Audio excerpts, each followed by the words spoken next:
At Plains Commerce Bank, our roots run deep in the plains of South Dakota, where our bankers have been making decisions locally since the 1930s. We're the people in whom you've placed your trust, and we'll be around when you need us. Hi, this is Kay Kaup, agribusiness banker at Plains Commerce Bank. We take the time to get to know your business and your needs. We offer customized lending, local decision-making, and great service, all important to help you grow your business and reach your dreams. Plains Commerce Bank, member FDIC, equal housing lender. Agriculture is like no other business, which makes Farm Credit Services of America like no other lender. Owned by the farmers and ranchers we serve, our customers have a voice in how we work, a stake in what we do, and share in our success. Discover a lender that works for you at Farm Credit Services of America. Welcome back to the Schlachter Lumber Press Box. Schlachter Lumber, serving the area since 1888.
So they're a lot better than they're on paper, and so Potter County is definitely going to have their hands full. Helping out tonight will be Mike Holbert. He'll be here in a little bit. He'll be handling the offense, and I'll do my best to handle the offense, Potter County, and I'll do my best to handle Kimball White Lake. Also, the producer, the director, and the man of all trades, running cords and cameras, Mike Schlachter, so he'll be helping out. And then Jeff Odell is doing the PA, and he'll chip in and help out when he can. So it's a team effort here, and Mike Schlachter is the juggler. He's handling everything to make sure we get this production off as best as we can. So we're welcome that you're here, and we're glad, and we'll do our best. Anything else, Mike? No, I think we're pretty good. We're up and running, so beautiful night here in Gettysburg, and just want to, welcome everybody to tonight's football game with Kimball. Should be a good matchup. Got young kids out there tonight on the field running around, and gonna have lineups coming up here pretty soon. So yeah, should be a good game. Yeah, should be a good game. Yeah. It's also homecoming. Yep, homecoming. So we'll have Color Guard march out on the field tonight. So a lot of neat activities. We got alumni band playing. So it's a mix of Gettysburg Band, Hovind Band, and alumni from both schools. It's pretty cool to see them. If I can get a shot here, I will try to get a zoom in on them while they're playing here. So Yeah. but it's going to be a great night tonight. And then you want to talk about what the booster club has done on the far side with those couches? Yeah, it's so they've got they had a raffle, and so you could buy tickets to sit on the couch tonight. And actually, my wife won, and she gave them to a senior parents, so they could sit there and watch watch his son play. So it was kind of fun to raffle, and it all went to Vern Smith, so helping him out. And Vern is here tonight. Yeah, he is here tonight. Yep. So that's good to see. Reminder to the fans that only student cheerleaders will be allowed on the track during football games. Now we have the starting lineup. And we're looking forward to some success for the Potter County Battlers. As you remember, they beat Newell in their first opening, 68-30. They won a good game at Hoven, what's Hoven's homecoming, against Sully Buttes, 26-12. And then they went to Fulton and played the Trojans, and they lost 52-8. And then last weekend they played Warner. They lost that one 61-6. So both teams are hungry for this win, and we'll get going here. And then on the field is we have the young football players being announced along with the with the high school team. So that as soon as they can, we've got something special planned. Middle school or 3rd through 5th grade. No, middle school football boys. That's who it is. Middle school football boys. Come down by the Battler cheerleaders. Now, the starting lineup for the Kimball Wildcats. At center, number 50, a 6'2", 230-pound senior, Hudson Heath. At a guard, number 70, a 5'11", 230-pound senior, Tatum Tyrell. At a guard, number 24, a 6', 185-pound junior, Ashton Crumpity.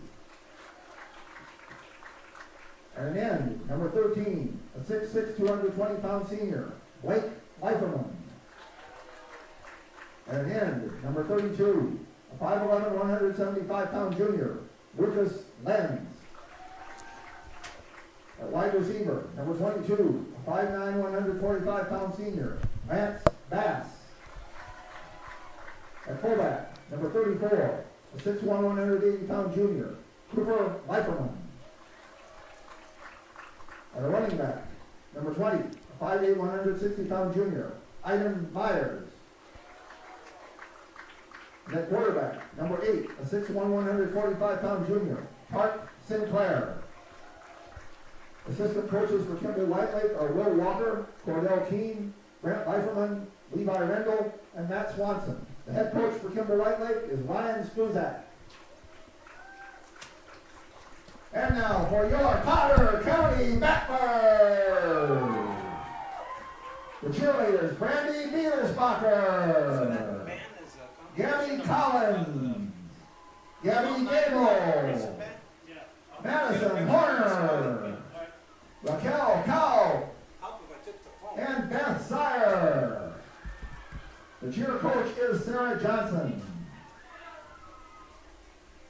Now the starting lineup for the Battlers. At center, number 36, a 5'10", 210-pound junior, Jackson Krause. At guard, number 38, a 6', 175-pound junior, Damian Johnson Horn. At a guard, number 45, a 6', 236-pound sophomore, Sage Herman. At tight end, number 4, a 6', 155-pound junior, Chad Simon. At tight end, number 16, a 5'7", 130-pound junior, Ethan Johnson. At wide receiver, number 5, a 5'10", 165-pound senior, Ryder Falkenhagen. At fullback, number 39, a 6'2", 245-pound senior, Chad Smith. At a running back, number 23, a 6'1", 181-pound senior, our homecoming king, Carter Lucas. And at quarterback, number 2, a 6'3", 156-pound junior, Landon Larson. Assistant coaches for the Battlers are Keith Scott, Kyle Kuzer, and Andrew Bender. The head coach for the Battlers is Vern Smith.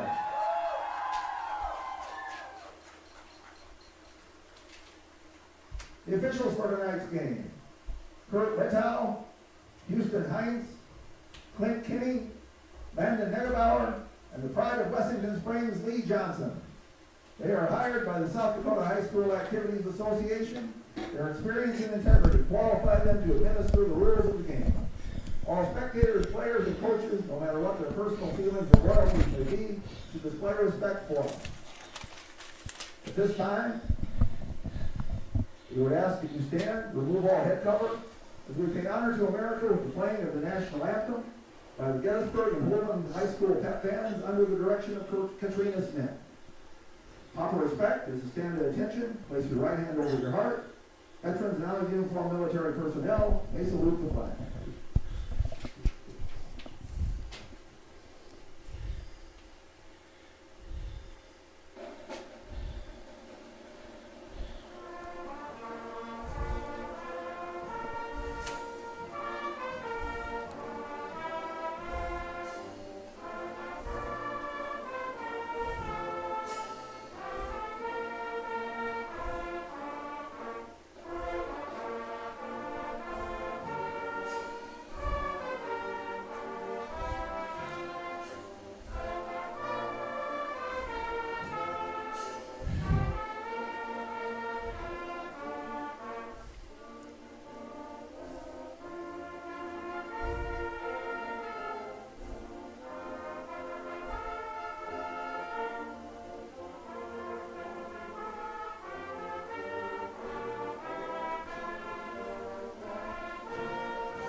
Please remain standing at attention until the color guard is left the field.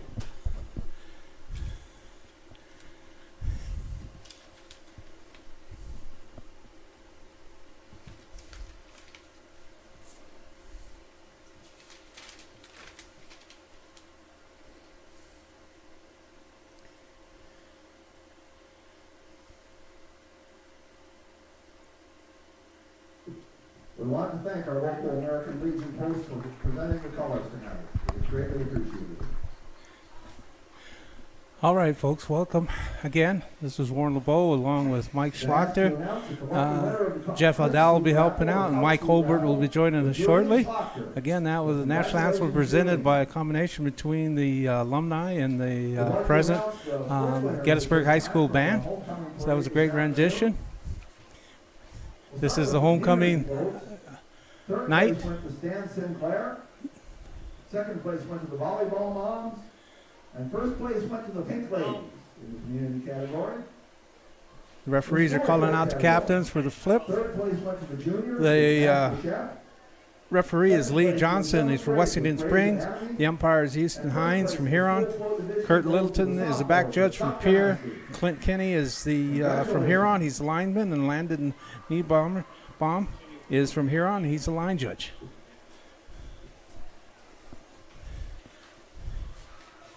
And if a referee's doing a good job, that's the last time you hear their names.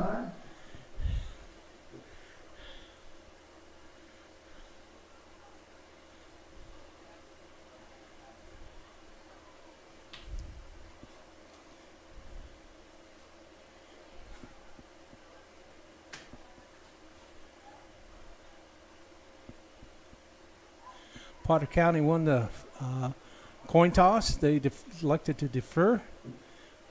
It's up to Wildcats' decision to kick, receive, or defend a goal.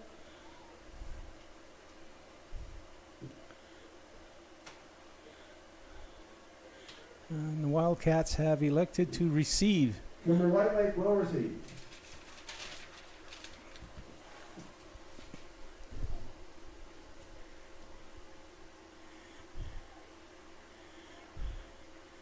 And folks are just about get underway. First shout out will go to Mike and Michael Fisher and Tyler Fisher on the Booster Club. They do a big part about bringing this to you. Our homecoming royalty, King Carter Lukens, Queen Greta Gable. Let's give them a big hand, folks. Also, Darren Simon's a big part of that too, right, Mike? Yep. Okay, so appreciate the work they do to bring these presentations to you. Also, I got the time. I want to do a shout out to the editor of the Potter County News, Miss Molly Roberts. We'll do our best to get this written up, get it in the paper for you next week. And the king for this this special night, is the running back, Carter Lukens, and the queen is Greta Gable.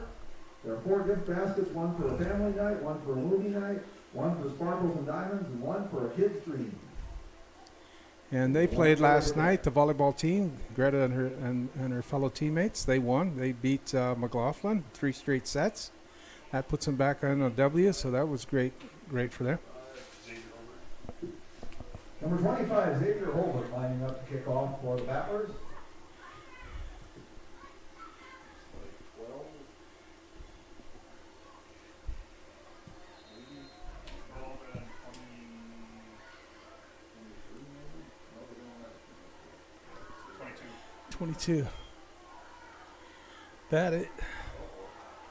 That's good, man. Grabbed the ball around the 20-yard line, and he got it up to. And he gets it off nearly the midfield. Yeah. Got up to about the 48-yard line. It's a good return.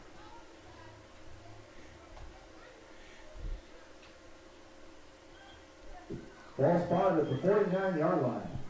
1st and 10.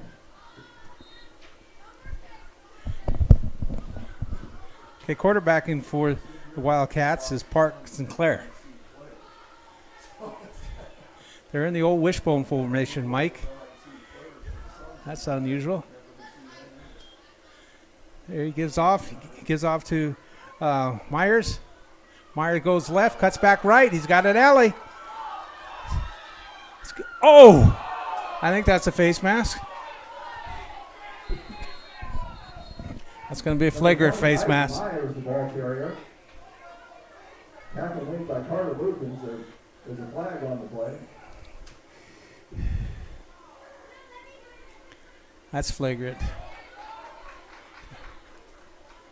Don't need replay on that.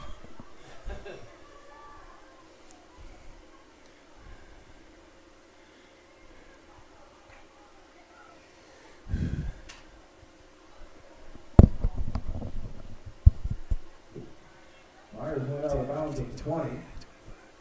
Face mask is the call against the Battlers. So he picked up 30 yards. Good 30 yards. Myers did.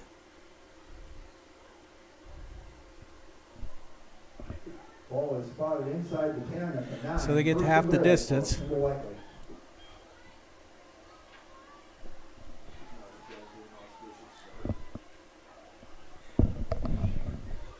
So after one play, they're already threatening the Wildcats are. Again, Sinclair's there. And the wishbone formation is Leiferman, Linz, and Myers.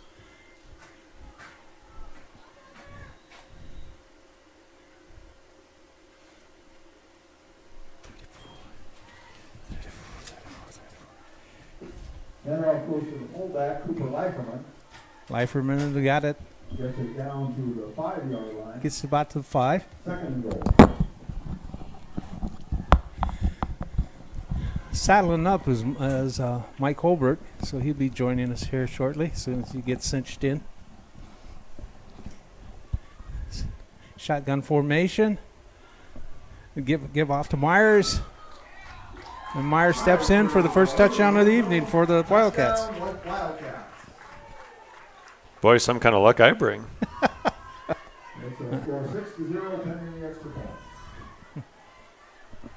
So less than a minute. Kimball White Lake's on the scoreboards, 6-0.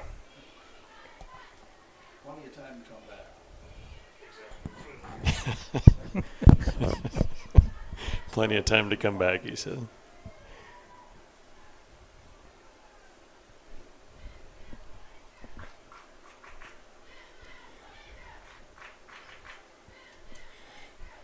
Shotgun formation.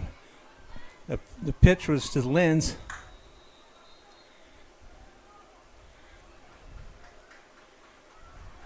Put the stops his PAT's no good, so the score remained 0-6.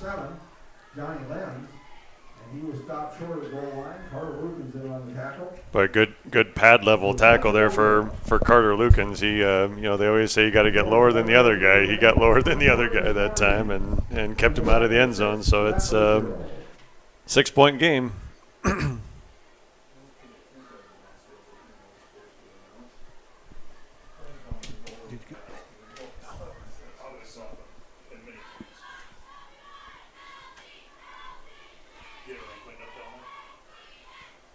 Yeah.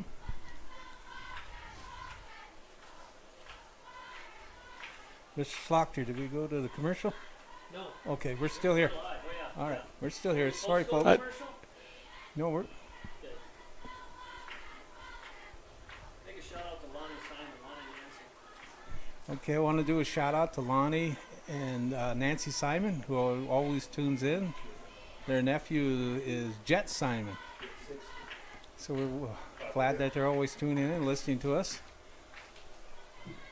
Number 50, Hudson Heath, setting up to kick off for Kimball Wet Lake. Back deep for the Battlers. Number 5, Ryder Falkenhagen. Number 23, Carter Lukens. Keith gets the whistle, gets a good kick. There you go, Mike. Carter Lukens. Carter Lukens returns the kickoff out to about the 27 to 28 yard line. Battlers will take over there. Yeah, you always got with Ryder Falkenhagen and Carter Lukens back. They always have a chance to break one of those. So it's always a decision from the opponent whether you put it up in the air, give them a shot at it or not. And Kimball White Lake, they're able to make the stop that time. But pretty good starting field position for the Battlers. Not bad.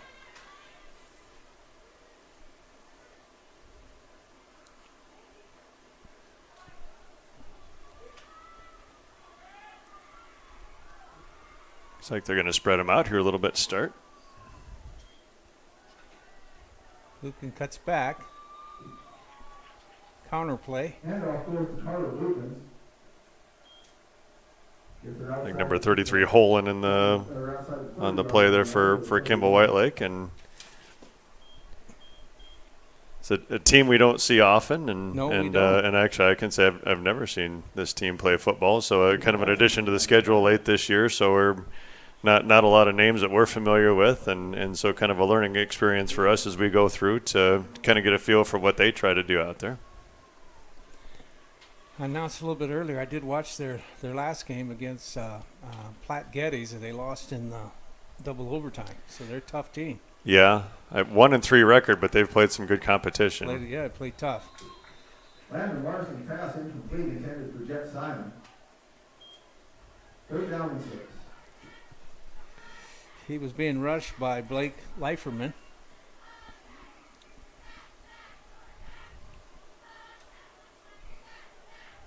And as I talked to Coach Kuzer a little bit this afternoon, and he said they did have good size, especially on the line, and their edge rushers are pretty effective. And I'm trying to place which I didn't get a name from this afternoon, but I know they had one of their ends, good size, plays tight end on the offensive side, and that looks like it could very well be him.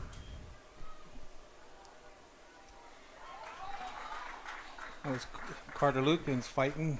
Carter Lukens, the ball carrier.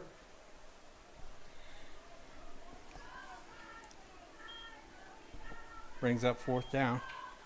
Gordon Holland in on the tackle. And decision time for Coach Kuzer here pretty early on. See if he's going to kick it away or if he's going to try to hold on to it here. 4th down and 5. Carter showing punt. He's been known to run, Mike. Yeah, I think they give him the option pretty much any time just to make the read and see what he thinks, and looks like he's going to give it a shot here. Nice run, Mike. Nice run.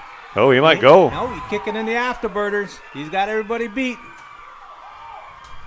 Nice. Carter Lucas takes it all the way into the end zone. Touchdown! But yeah, like I was saying, I think any given punt, the coaching staff just gives Carter, and you got a senior player out there, you trust him a little bit, and I think if it's not there, he kicks it away, and if he sees the lane, he shoots for it, and boy, he sure had one there, got to the outside, and it was all done after that. Yeah. With a great start by the Wildcats, scoring right away. That's nice to see they're coming back. But yeah, big shift in momentum there. I mean, you go from having to punt it away and looking at potential of giving up an extra score, and now you're looking to maybe take a lead for your guys. Good run for Carter. Puts Chance Smith in motion. Smith is lead blocking. Carter Lukens dives. And he's in. Yeah, I think any play design is a good one when you got big 39 out in front of you there. It's when Chance Smith is your lead blocker, you got chance to gain some yards then. Chance can be a wall, right, Mike? He sure can. Yeah, Chance is and he loves the game, and he's such a likable kid to begin with, but you get him talking about football and he lights up. So I mean he lives for Friday night, there's no doubt.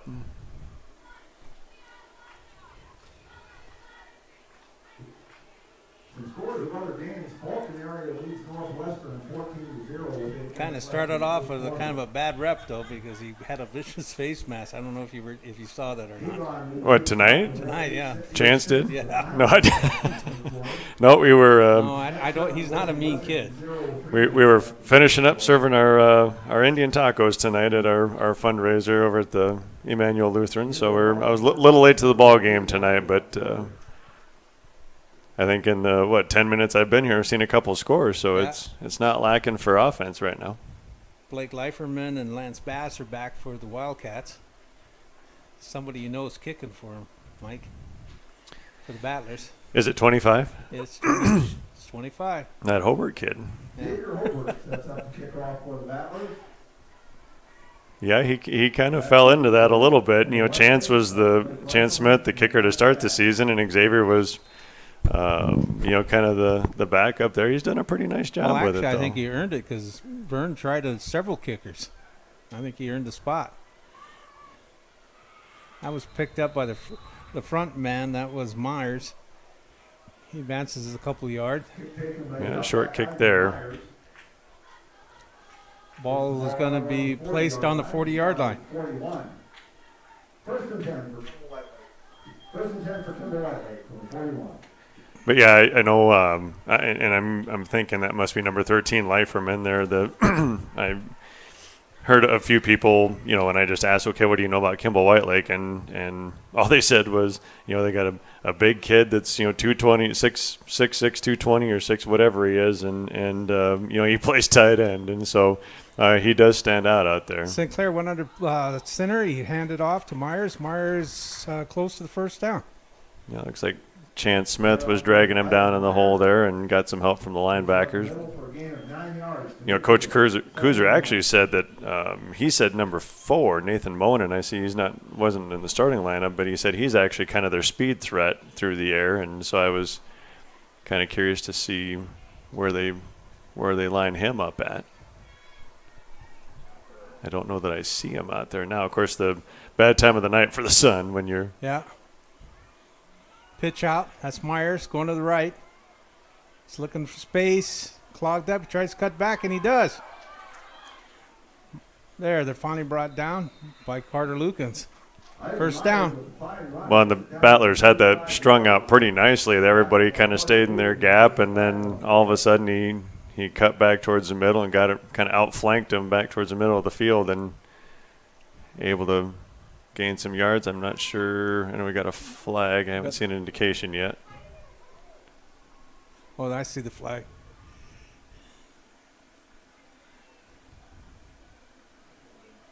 Holding is the call against Kimball Whitelake. And I think that was right at the point of attack, too. I think whoever had that seal block on the inside maybe grabbed a hold of somebody because, the Battlers had that, anytime you have that sweep play to the outside, they stayed in their lanes pretty well. Yeah, they had it contained. Ball will come back to the Wildcat 45. We'll bring up 2nd down and 6. White Lake's going to try again. Clock's running. Sinclair goes under. Wishbone formation. Got a 3-man line for the Battler. Okay. Myers. No, excuse me. That's not Myers. It's Lenz running. Pitch goes to Johnny Lenz. A couple nice plays by the seniors there. Falkenhagen to force him outside, and then Carter Lukens finished him up out towards the sideline. 47, it's 3rd down and 4.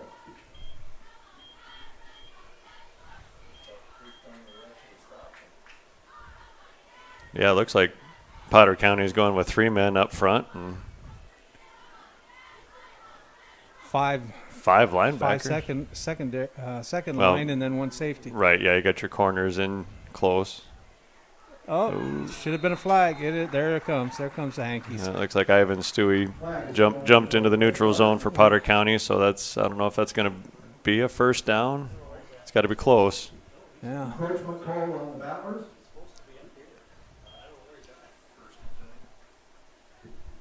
Take the ball into Battler territory at the 48-yard line, and that's a 1st down for Kimball White Lake. And the ball will move into Potter County territory. Yeah, tough penalty to take. They're got him to 3rd down, and then just a mental mistake there, and give him a free 1st one. Up the gut. That's Myers running. And he brings he'll get a 1st down out of that. Yeah, Larson stepped up from the safety spot. Might have saved a touchdown there and knocked him out of bounds. But yeah, that Myers, he's got some explosiveness there. He can get to the outside. And you're really outside of Leiferman. Kimball White Lake doesn't look like a big team, a tall team, but they've got some speed. Water. Sinclair goes back under. Pitch out. Myers are running him left this time. He's brought down immediately by Falkenhagen. A ball carrier tackled by Ryder Falkenhagen after a gain of 1. Yeah, better there. And again, Ryder did his job to seal the edge, forced him back up in the inside, and then he's able to make the tackle. So you definitely don't want these guys getting outside on you. No, you don't.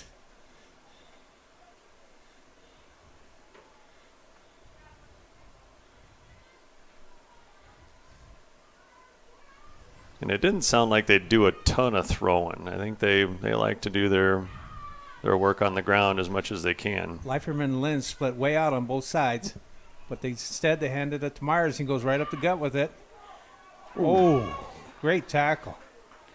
Yeah, that's at 39 again. Jet Simon had a hand on him pretty early and then slowed him down a little bit, and then Chance Smith came back from the blind side and dropped him like a ton of bricks there. He hopped up, so good clean play by Chance.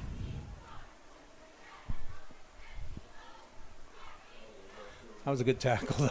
Yeah, it's the one that when you're a fan watching, it just makes you get your attention. Even the casual fan's going to notice that one.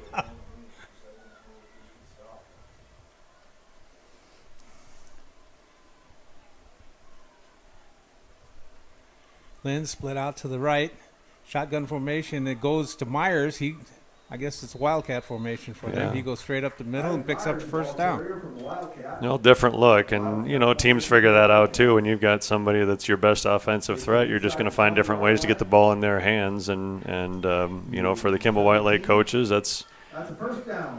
One of the tools in the toolbox there. Stick Myers in the Wildcat and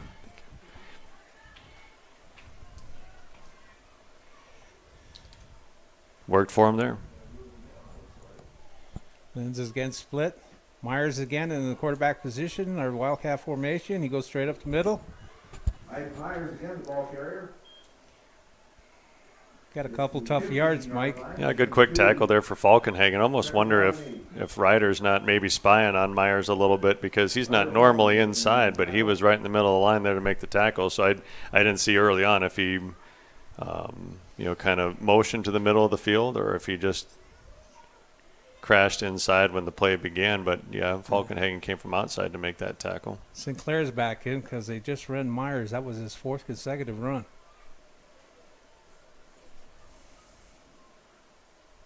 Well, the live formation for the Pass for the goes way Wildcats. out to the left for the Wildcats. Parker's on. He gives him Meyer. That's his 5th run in a row. And it pays off. Boy, tough run for Myers. Landon Larson stepped up from the safety spot and tried to get low enough to bring him down, and Myers just kind of went right over the top of him. And you know, like you said, that's 5 carries in a row. You'd think he'd maybe be slowing down a little bit, but he sure didn't show signs of it there.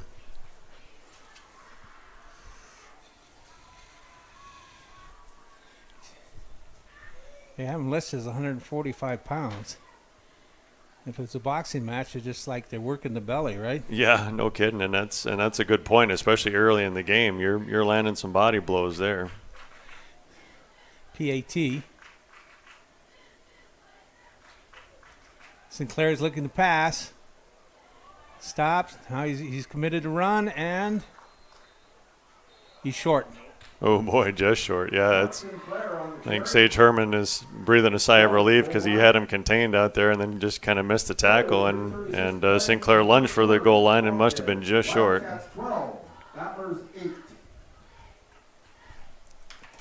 So with that, Mr. Schlocker, we're going to go to a break. All right, folks. State University, your future starts with an affordable education that's personalized for you. Experience hands-on learning guided by world-class supportive faculty. You'll also enjoy a full campus life with opportunities to choose from numerous student activities and events, all in a safe, welcoming community. At Northern, you'll find a college that's right for you, a place to belong. Your future starts here. Unleash your potential at Northern. What if we said a bank isn't a place to lock up money?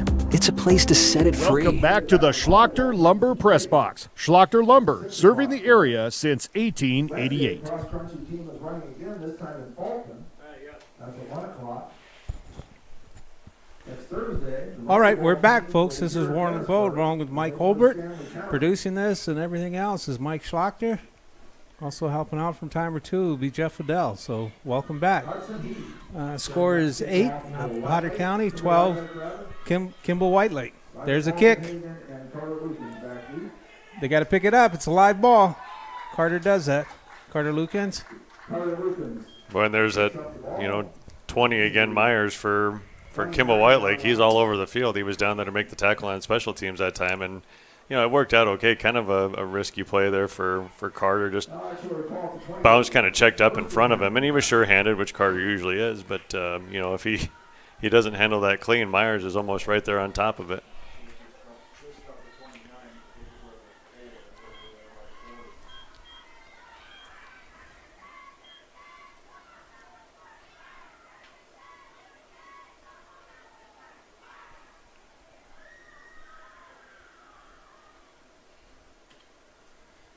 Sean Smith goes in motion. Carter Lukens following him. It's brought down by Heath for the Wildcats. Gets it across the 30 to the 31. Ivan Myers in on the tackle, among others. Yeah, I got Carter Lukens a little slow to get up, but it seems like he's okay. Had Chance out there for a lead blocker again, Chance Smith, and able to get about 3 yards on first down. Yeah.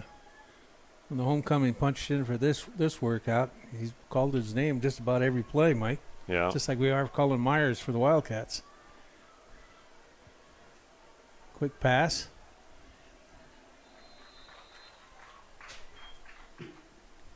Jet Simon there. DeGoff was the one who brought him down for the Wildcats.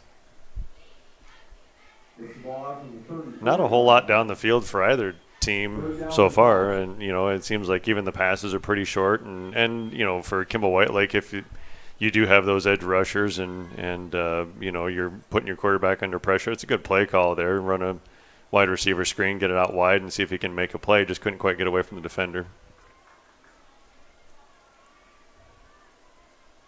Offsides. I say I didn't. Got a pole kind of in front of me. It sure looked like somebody jumped. So that'll be five free ones for the Battlers. It was Johnny Linz that jumped for the Wildcats. Brings the ball out to the 39-yard line. The 3rd and 1. Going to be just a bit short.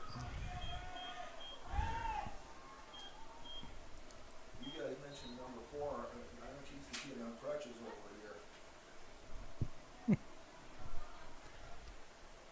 Oh, yeah.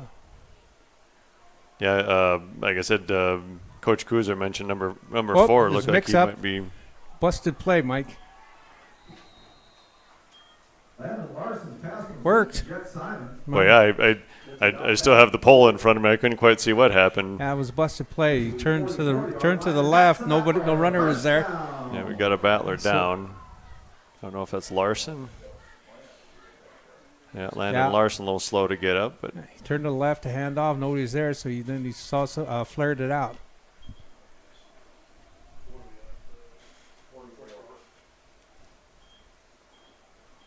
But yeah, Jeff Adele in the box pointed out. I mentioned the receiver number 4, Nathan Monin for Kimball White Lake was one that Coach Kuzer had mentioned when I visited with him this afternoon, and it seems like he's not playing tonight. He's kind of in street clothes on the side, some crutches, so must have taken an injury at some point, so he won't be out there tonight.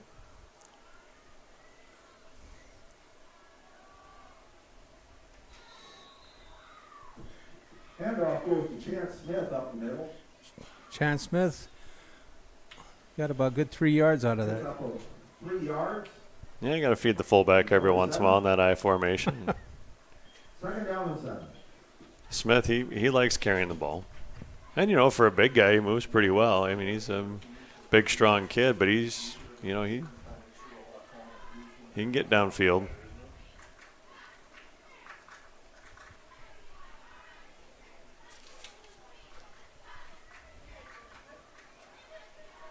Pitch out. Carter Lucan, stiff arm.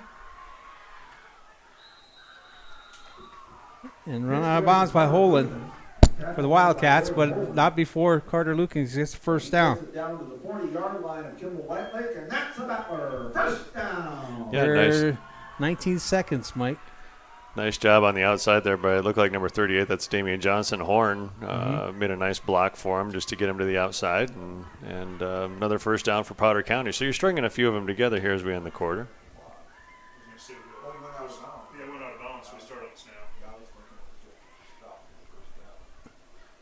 So could be possible the last play of the quarter. Nice clean quarter too, Mike. Lucas dropping back. Tried to hit Chance Smith over the middle. Incomplete. Pass is incomplete, intended for Chance Smith. 2nd and 10. And the pressure was a little bit slower getting there, but, you're still moving Larson in the pocket here. And I think he had Smith over the middle. Throw was just a little bit high, and then Smith kind of took the old high-low treatment there and ended up flat on his back. Looks like he's okay. That's why you got to be fearless to run in the middle to catch those. Yeah, you're always hearing footsteps.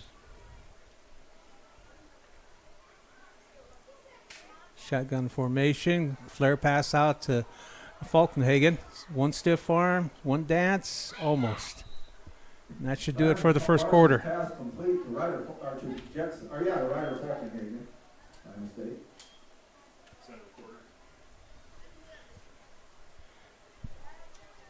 Blake Leiferman on the tackle. Pretty strong quarter for the Battlers, falling behind, but they're holding their own here, just down 4 points. Though. Right, yeah, they're moving the ball. So that's good.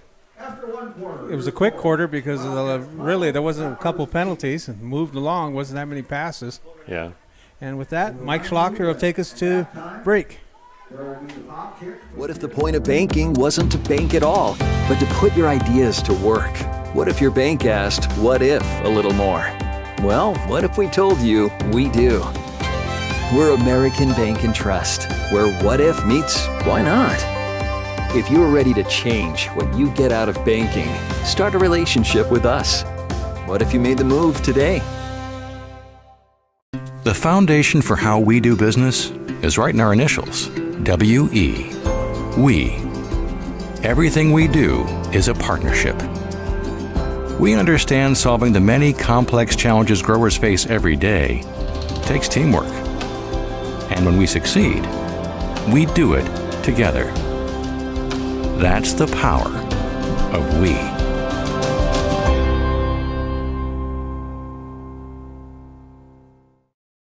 Welcome back to the Schlachter Lumber Press Box. Schlachter Lumber, serving the area since 1888.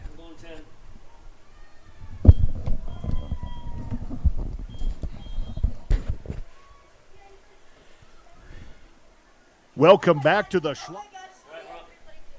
All right, folks, this is Ward LeBeau. Come back to this homecoming game between the Potter County Battlers and the Kimball White Lake Wildcats. We're starting the second quarter. It's 8-12.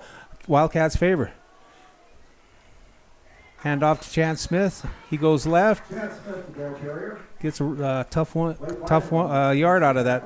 Yeah, that big 6'6", 220-pound Blake Leiferman again making the tackle there off his end position. And back to the play at the end of the first quarter, too. I know that's another thing that Coach Kuzer mentioned this afternoon that he really felt was an advantage for the Battlers is, he just kind of felt like the Battlers had more playmakers, a little more speed, a little more elusiveness on the outside. And so we'll see if they try to do a little bit more, get in the hands of Falkenhagen and Carter Lukens especially. Fourth down, 3 yards to go. They got trips. Flared out, screen pass. That's Falkenhagen. And it works. Yeah, same play again, just near side this time, and I guess it'd be with the switch in the quarter. But get it in the hands of Falkenhagen, makes a play. I know I hear the Kimball White Lake faithful calling for a hold. I didn't see anything that was obvious as a whole, but I have kind of an obstruction here too. But no flag on the play, so it's going to be a first down for Potter County. And like you said, they keep the sticks moving and sustain a good drive here. I actually thought that was a good play. Very good play.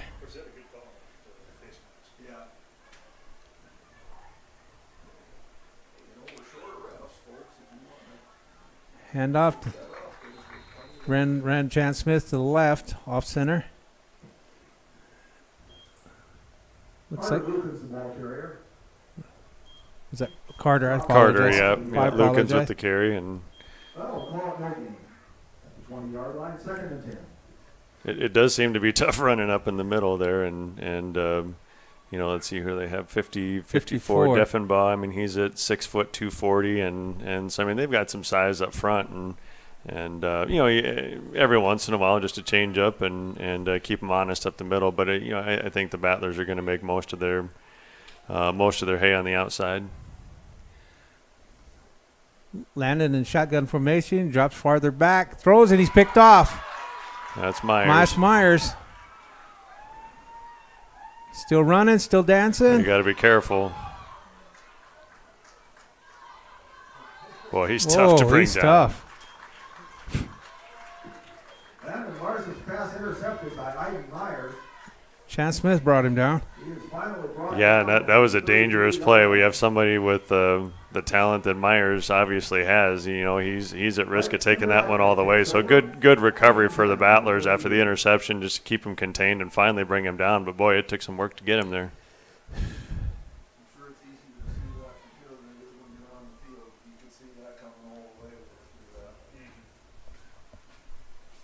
Big turnover. The momentum had been with the Battlers going in, trying to take a lead again, and now you got 1st and 10 for Kimball White Lake heading the other direction. Sinclair's in shotgun formation for the Wildcats. Bad snap. It's on the deck, and he just covers up. That's probably the wisest thing to do. Yeah, so many times you see a quarterback or a back trying to pick that ball up, and of course you're trying to pick it up and run, and eyes are up and everything, and it doesn't seem to go well. So good coaching there and good discipline by the quarterback just to get on it and live to play another down. I thought that was smart.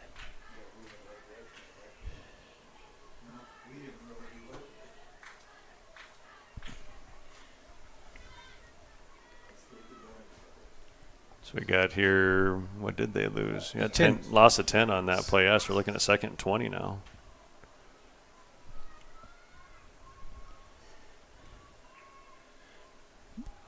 Snap goes directly to Myers. Myers goes to the right. He's looking for blockers. He's got a few. Chance Smith again brings him down. Yeah, and good pursuit by Chance to get downfield there. Anytime you have a defensive lineman 15 yards down or 25 yards downfield to make a tackle, that's a good effort from him. And the way Myers was breaking tackles, he might have broke that one too. So it's, we got to be a little bit tougher on the outside. And I don't envy any of those boys trying to tackle Myers one-on-one. So it's going to take, 2 or 3, some swarm tackling there to try to get him to the ground. Myers got the ball to the 50-yard line and a first down. So with 8:44 left to go into the half, Wildcats are moving. Sinclair shot. No, that's Myers going straight up the middle. And again, it's Chance Smith brings him down.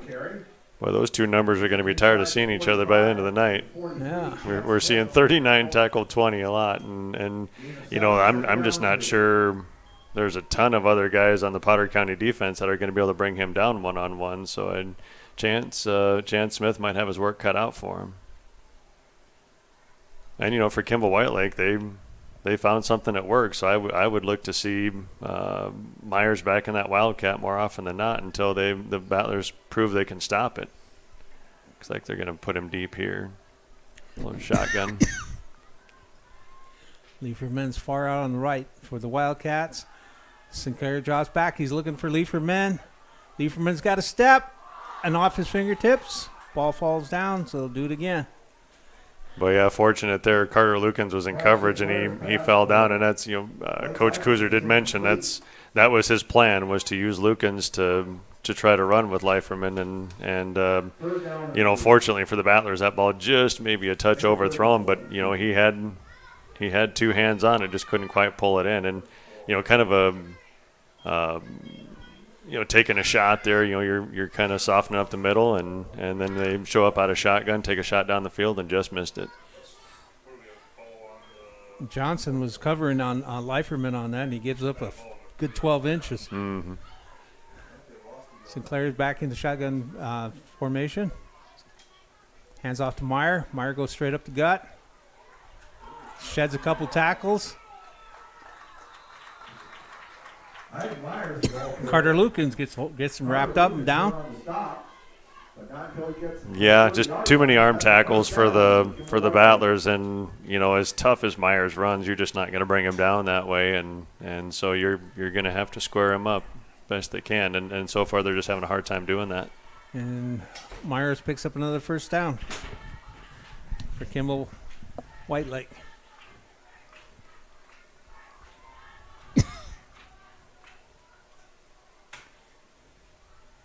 Same formation as the last play. Shotgun formation. Myers goes in motion. Flare pass out to Myers. He shed one tackle, but not the next.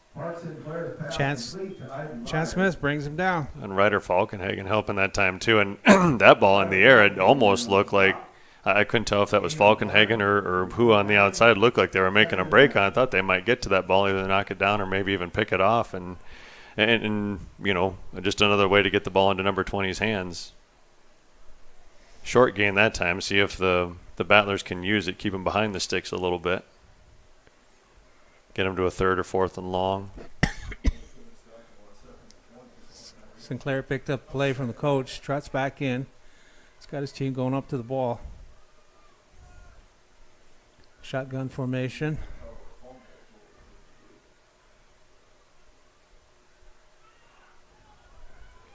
Hand off to Lenz. Lenz fights. It's finally brought down by Carter Lukens. And he gets the first down. Little change of pace with Lenz there, and to watch him run, not a whole lot different than what we've seen from Myers. So a tough run from Lenz that time, and for what we saw after first down, you get a short game, hold them, second and 9, second 10 yards, and next thing you know, 15 yards downfield and first and 10 for Kimball White Lake.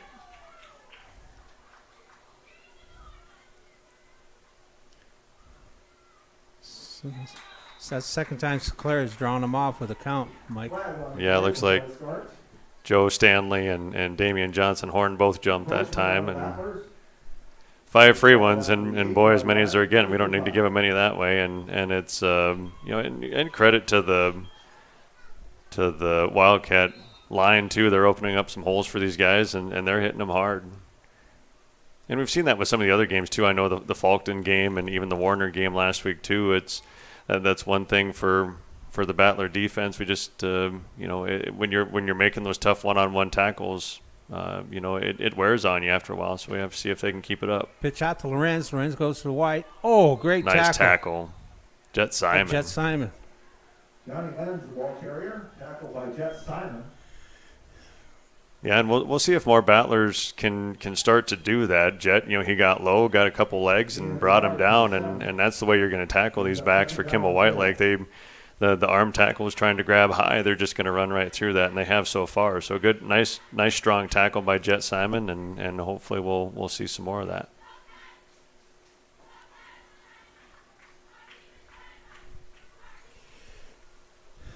I formation. Sinclair's underneath. Counter. They gave to Myers. Myers goes up the gut, and he walks in. Touchdown. Kicks it into the end zone. Touchdown, Wildcats. Makes the score 18-8, pending the extra point. Yeah, it looked like Lukens that time was kind of faking a blitz, and then they just kind of ran the other way behind him, and I'm not really sure we had even so much as a hand on him there. A couple nice moves, and finds himself in the end zone.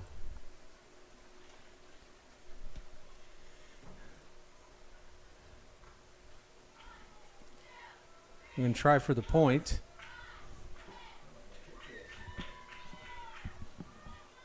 Myers holding. Hudson kicks, and it's good. The kick by Hudson Heath is good.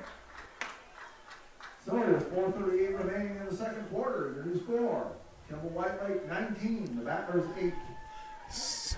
So with that, Mike Shocker to take us to our sponsors. Dakota Applicators can transform your space, whether it be a garage, basement, outside patio, or even your living quarters in the house, with their concrete coatings. Epoxy Docs has a concrete coating that will fit your needs. Give Dakota Applicators a call at 605-290-0997 or go online to epoxydocsus.com. Dakota Applicators, a proud supporter of Potter County sports and activities. Every farm is unique, but all farmers have something in common: the desire to maximize their land and improve it for the next generation. You need a cooperative that offers peace of mind. AgTegra Cooperative is an ag partner that shares your values and is part of your community. From agronomy and grain operations to energy and feed, AgTegra will link your farm to the future. AgTegra Cooperative. Strong, stable, dependable. Welcome back to the Schlachter Lumber Press Box. Schlachter Lumber, serving the area since 1888. All right, folks, we're back. We're in a kick formation because Kimball White Lake scored. It's 8-19, 4:38 to go in the second quarter. The kickoff by Hudson Heath. The ball goes out of bounds. It's flagged, so Potter County have an option. This is Warren LeBeau alongside Mike Holbert. Boss man tonight is Mike Schlachter.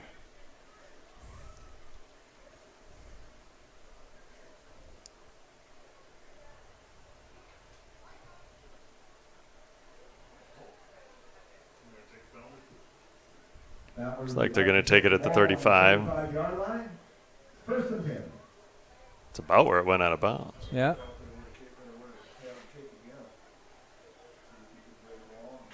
So Potter County elects to take the penalty at the 35-yard line.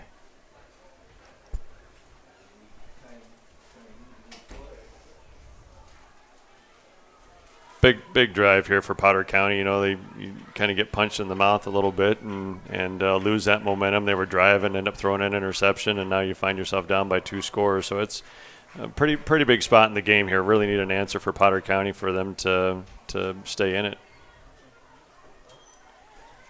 Landon Larson shotgun flares it back down to Jet Simons. Just needed a little bit more on that throw. There was the good play design. They had Kimball Whitelake moving to the far side, and they kind of snuck Jet Simon out on a screen to the weak side, and he had some room. Landon Larson just didn't quite get enough on that ball to hit Jet in stride, and so he had to kind of wait for that ball, and by the time he did, the defense had a chance to react. And nice gain, but that could have been a big play for Potter County. And they got a first down out of it, though. Johnny Lenz is the one who brought him down for the Wildcats.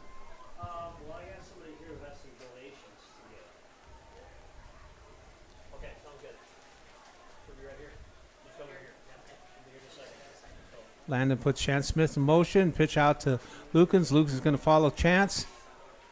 I should have sat there longer. Pitch out goes to Carter Lukens. He's wrapped up immediately by Lucas Lenz.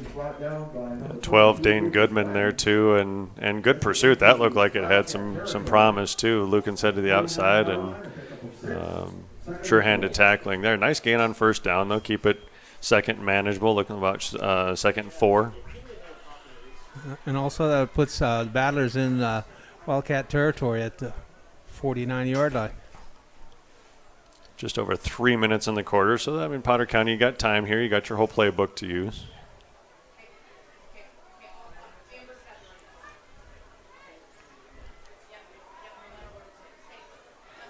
Counter play. That's Falkenhagen. He's immediately wrapped up by 3 Wildcats. Yeah, just a little slow to develop there, and those. Crum DeVita wrapped him up. Those little counters, reverses coming back the other way. It's good if you can catch him off guard. Good discipline for Kimball White like that, and a little bit of maybe trouble with the handoff. Just didn't quite get up to speed as quick as he wanted to, and by the time he did, he had some white shirts waiting for him. Also setting up a roadblock is number 13 for Wildcats, that Blake Leiferman. He's a big man. He's a good player. Yeah, he's got good size. He's athletic, and all right, we have a timeout with 2:10 left to go in the first half. This is Warren LeBeau with Mike Holbert as well as Mike Schlochter. And Mr. Schlochter will take us to a break. Allied Plumbing and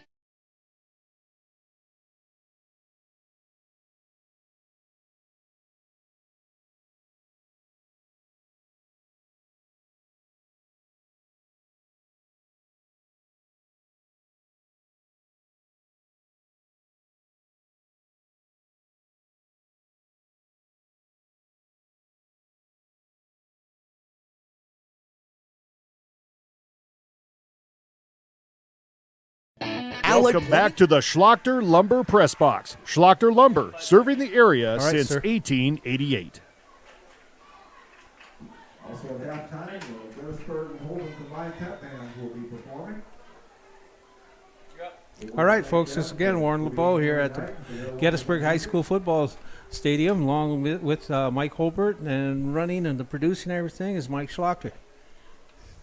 We've got 2:10 left to play in the half. Scores Potter County Battlers 8, Kimball Whitelake Wildcats 19. Potter County has the ball. And I'm not sure how many timeouts the Battlers have left, if that's the first one they've used, but clock management is going to be an issue here. We're down close to 2 minutes now. They got 3rd down and 10, so they got to go all the way. They need at least 10. Quick pass.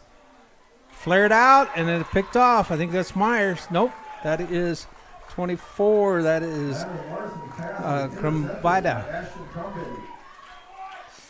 Yeah, and just a product of the pressure. Leiferman was coming weak side, and Larson able to get rid of it, but you can tell he was just rushing that throw just to avoid the sack and just kind of threw it up, and nice play on the ball by Krumvidia at that time because he able to scoop it up before it hit the ground. And now big spot for the Potter County defense. You know, trailing with a score right now 19-8, down 11. Just really can't give up a score before the half here.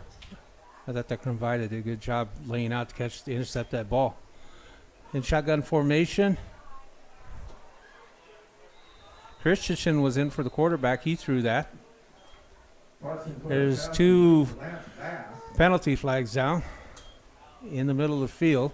It was right at the snap, so I don't know if we're looking at a formation penalty. Motion penalty, maybe. Correction, that was Keaton Christensen who was doing that.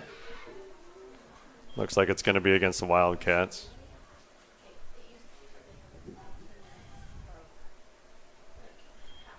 It's a big penalty. Well, yeah, I wonder if it's a chop block.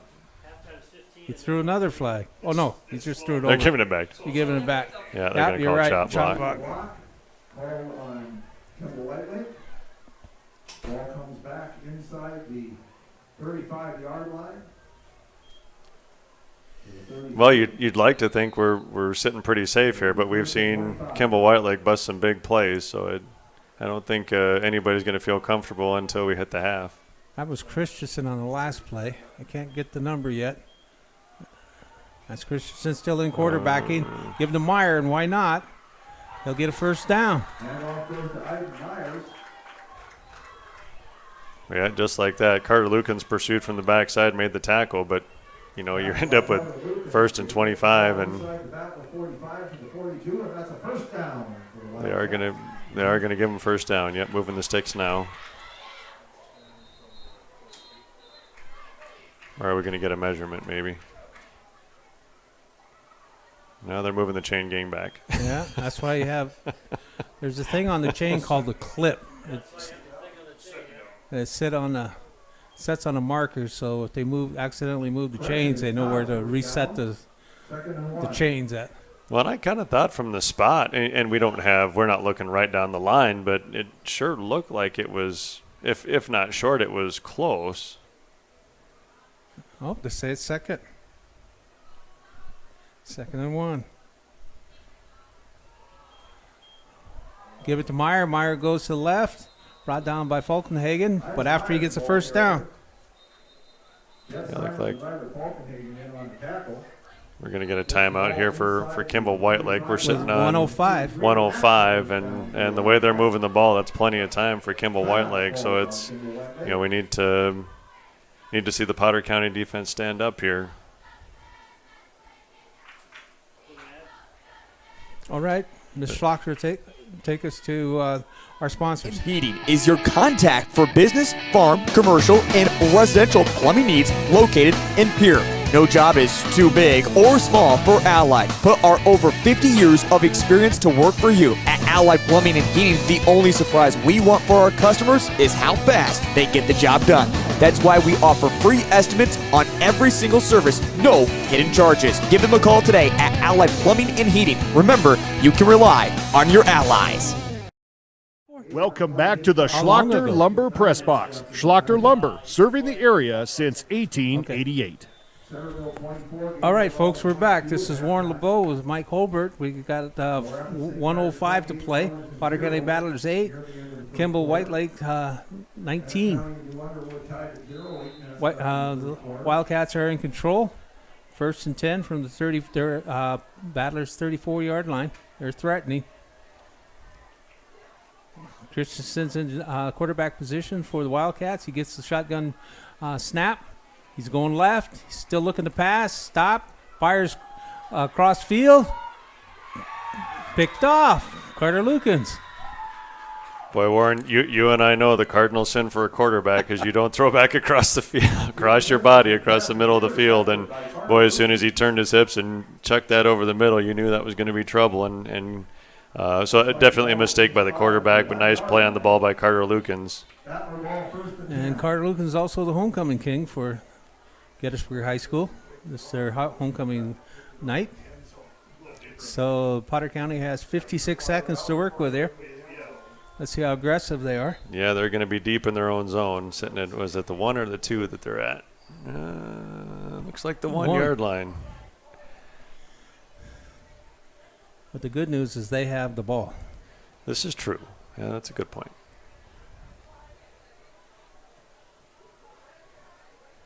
And the last I checked, you have a pretty good-sized fullback there that you can probably turn around and give it to, and he'll probably – I don't think he's going to lose yards.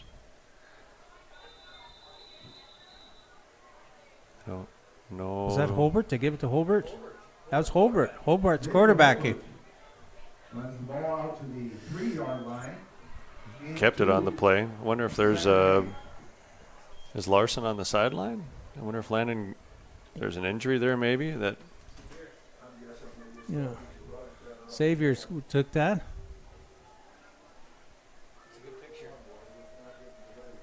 Getting our end zone camera here from Mike Schlachter, see a little bit better than I can. Time's ticking. Oh, now we got Coming up on 15 seconds. Lukens under center.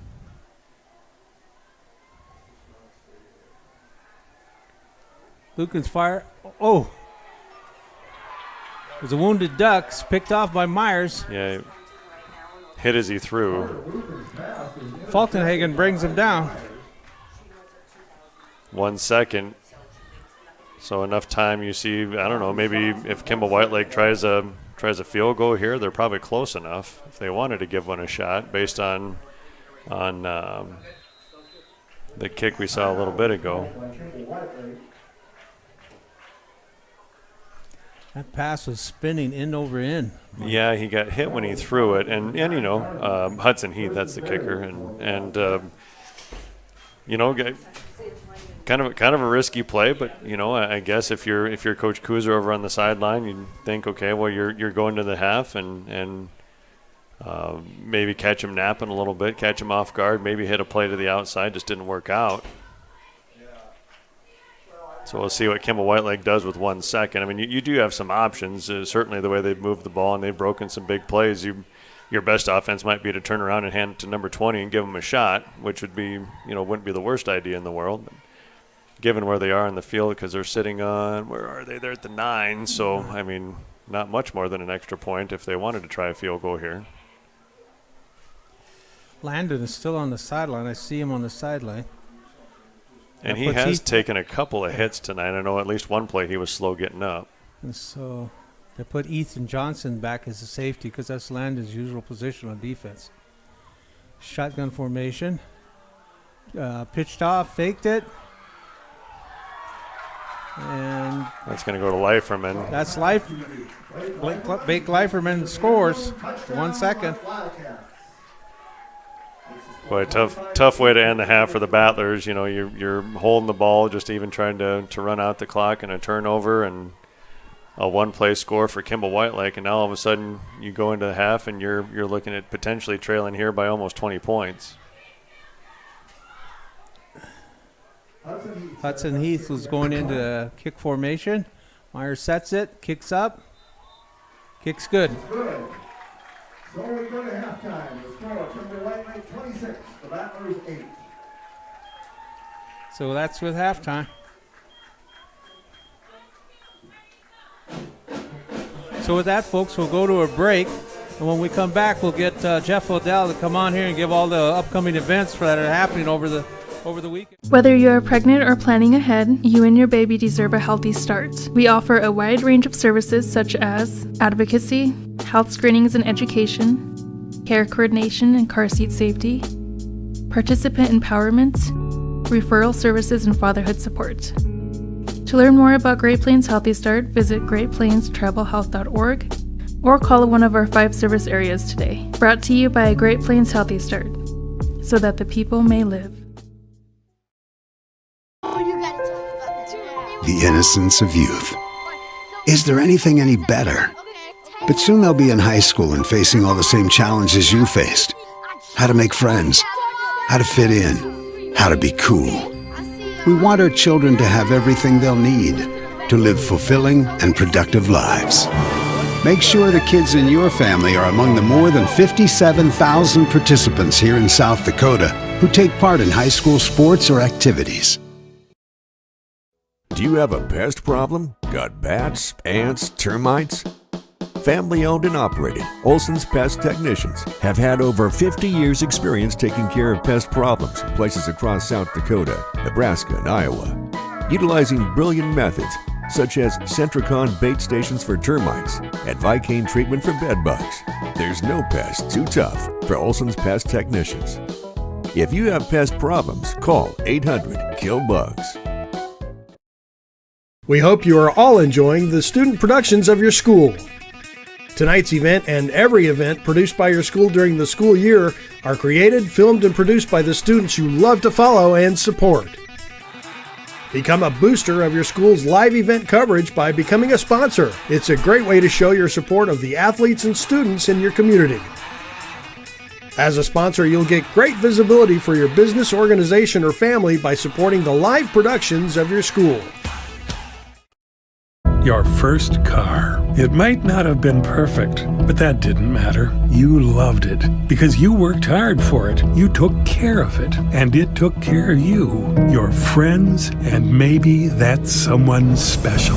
And through it all, we were there working with you, for you, to make sure it was a smooth ride. Farmers Union Insurance. More choices, great rates, local agents. Contact your local Farmers Union Insurance agent today. Vilas Pharmacies in Gettysburg, Highmore, and Oneida are an independent family-owned business that exists to improve the quality of life for their customers and to make their community great. At Vilas Pharmacies, they work hard to ensure their pharmacists and staff not only assist customers with their needs, but build good relationships that will last for the long haul. If you want a first-class pharmacy experience from a South Dakota independent pharmacy, you've come to the right place. Vilas Pharmacy, a community pharmacy designed for you.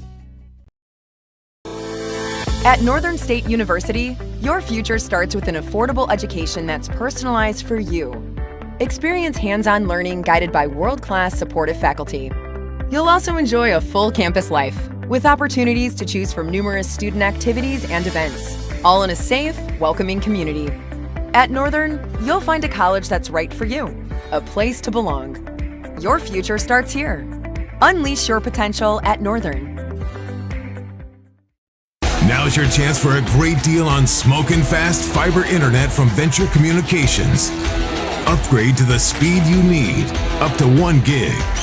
And with whole home Wi-Fi included as part of your service, experience no-lag gaming, your favorite music, web surfing, HD video streaming, and connect to the latest smart devices. If you're ready for an upgrade, call or visit Venture Communications online.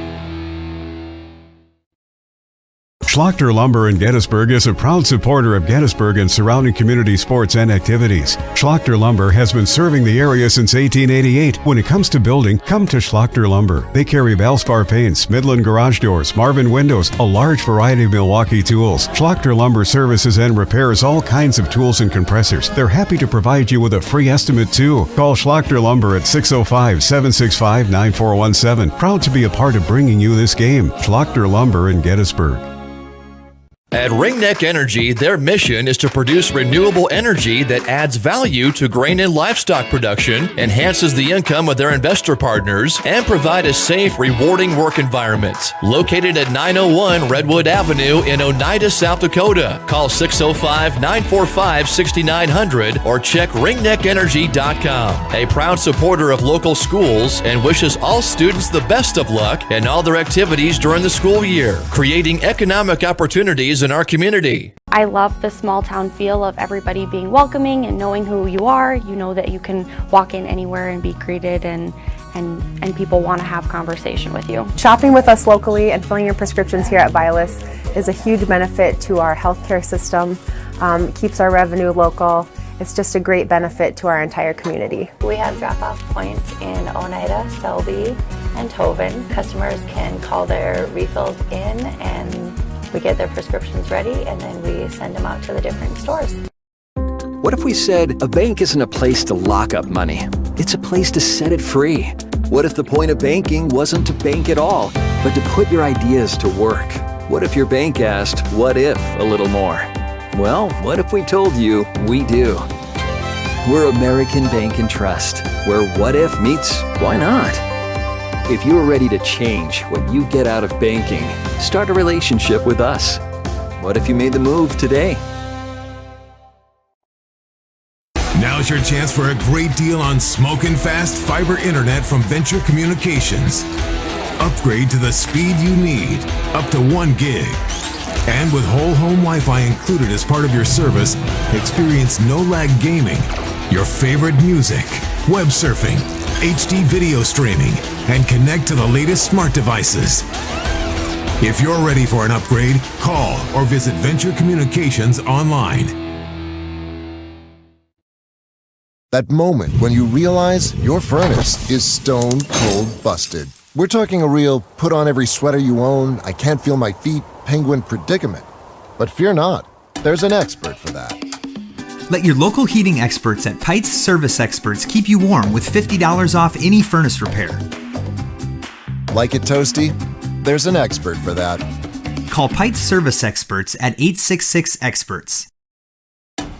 See website for license details.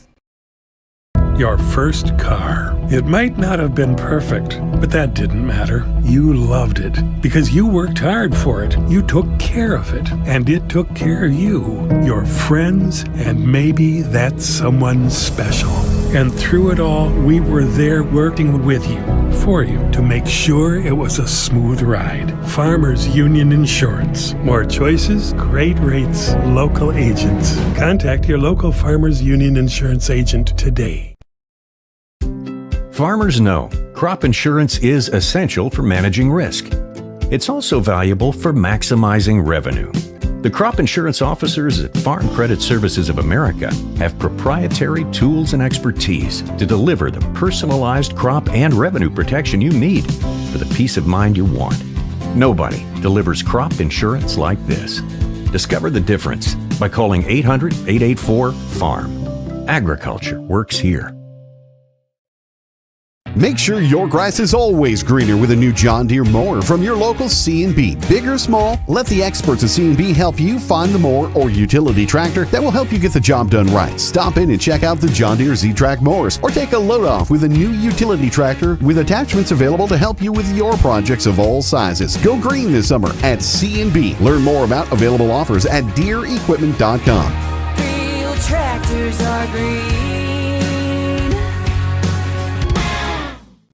Whether you're pregnant or planning ahead, you and your baby deserve a healthy start. We offer a wide range of services such as advocacy, health screenings and education, care coordination and car seat safety, participant empowerment, referral services, and fatherhood support. To learn more about Great Plains Healthy Start, visit greatplainstravelhealth.org or call one of our 5 service areas today. Brought to you by Great Plains Healthy Start, so that the people may live. This is what matters. This is beyond X's and O's. This is the difference mutual respect makes. This is what character looks like. This is what defines us in South Dakota. This is sportsmanship. School sports, it's not the outcome that matters most, but the way the games are played. This message presented by the South Dakota High School Activities Association and the South Dakota Interscholastic Athletic Administrators Association. Acres Ahead is back with AgTegra Cooperative. Now is the time to secure product, lock in early season prices, and receive delayed payment terms on your agronomy inputs. Fertilizer, seed, and crop protection purchases from Acres Ahead also qualify for triple play grain premiums, diesel discounts, and feed discounts. Contact your local AgTegra agronomist to learn more on how Acres Ahead can maximize your farm's earning potential straight from the start. AgTegra Cooperative. Strong, stable, dependable. Hey all family and friends, out watching our Potter County Battlers compete in tonight's game. All of us at the Hoven Co-op are behind the athletes, giving it all they've got, every play of the game while striving for the win. We are cheering for your success tonight. Not only tonight, but in the classroom, on the farm, wherever your life takes you. Good luck, Battlers, in tonight's game and all season long. Welcome back to the Schlachter Lumber Press Box. Schlachter Lumber, serving the area since 1888.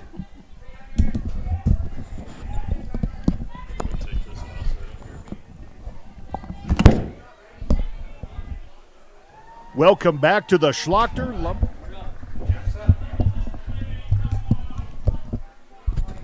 Hi folks, this is Jeff Adele, just kind of stepping in here for a minute to tell you about the upcoming Battler sports events. Tomorrow at 9 o'clock, the middle school and JV football teams will be participating in a jamboree in Eureka. Tomorrow at 10 o'clock, the Battler cross-country team is going to run here in Gettysburg at the Battler Invitational. And we have an excellent cross-country team, so if you are around, be sure to come out and support them. And if you can't be there, it'll be here on Battlers.Live, so you can watch it there.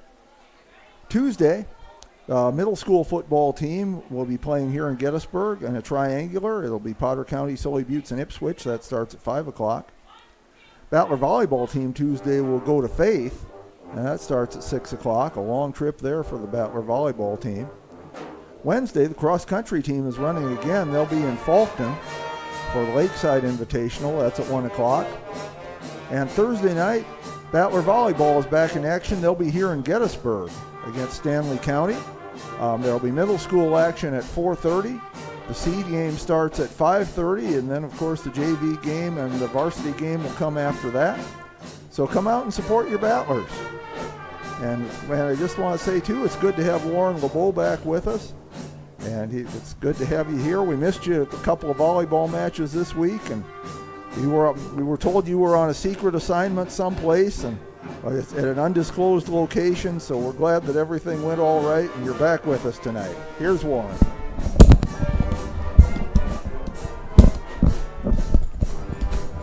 Thanks, Jeff.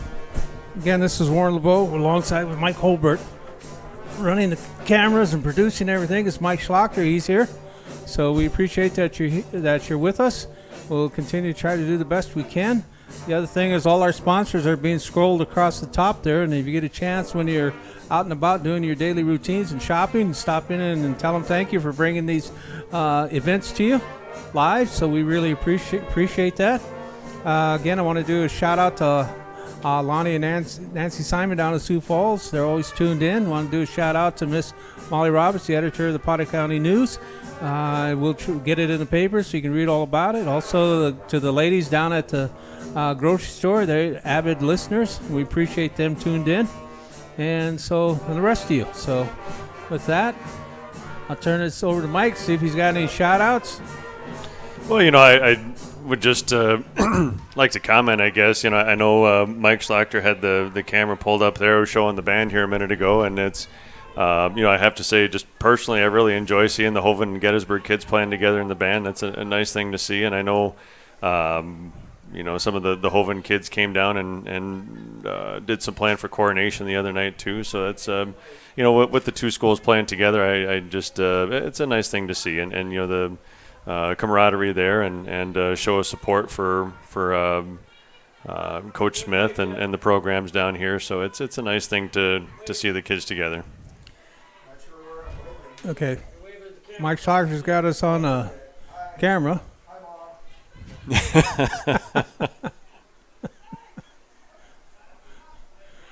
That good-looking fella is Mike Holbert. It's not me. Mike didn't exactly tell us he could get quite that close. I'm not sure viewers were quite ready for that shot. I know we weren't. Yeah. I did notice too. I was kind of watching during the Battler huddle during halftime, and number 2, Landon Larson, the quarterback, he wasn't in that last possession, and I did see he was kind of stretching on the far goal post there. So I don't know, maybe not a cramp injury, maybe a muscle, something that's bothering him. I couldn't tell if it was maybe something in back or leg, maybe that he was trying to stretch out, leaning against the goal post. So we'll see once we get the second half started here if he's able to continue. Yeah. And again, this is homecoming night for Gettysburg High School. King is Carter Lukens. Queen is Greta Gable. Also want to do a big shout out to Vern Smith, the head coach. He has some health issues. We wish him well and wish him the best, and say a prayer if you get a chance. This is Hudson Heath kicking off for the Wildcats, and folks, we're underway. Nice kick. Goes out of bounds, brings a penalty. Yeah, just snuck out of bounds, and second time that Kimball Whitelake has done that, and I know the first time the Battlers elected to take it at the 35, and we'll see if Coach Kuzer decides to do the same or if they're going to make him re-kick. Well, I got a bit of time. Landon Neubauer as the line judge from Huron. The linesman is Clint Kinney. He's from Huron. The back judge is from Pierre, Kurt Litton.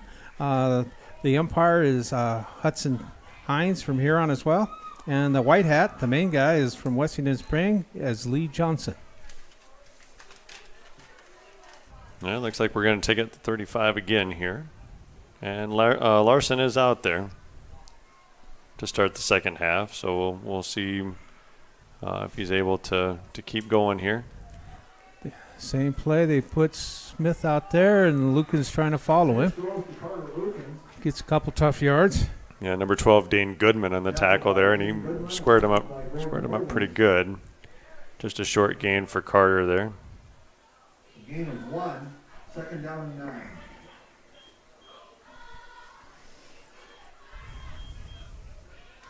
And just, we haven't seen, for the Battler runners, just haven't seen them quite as able to break tackles and get into that next level of the defense as much as Kimball Whitelake has. And for the Wildcats, give them credit. They've been able to bust some big plays. We'll see if the Battlers can do some game planning here and find ways to get our backs down there.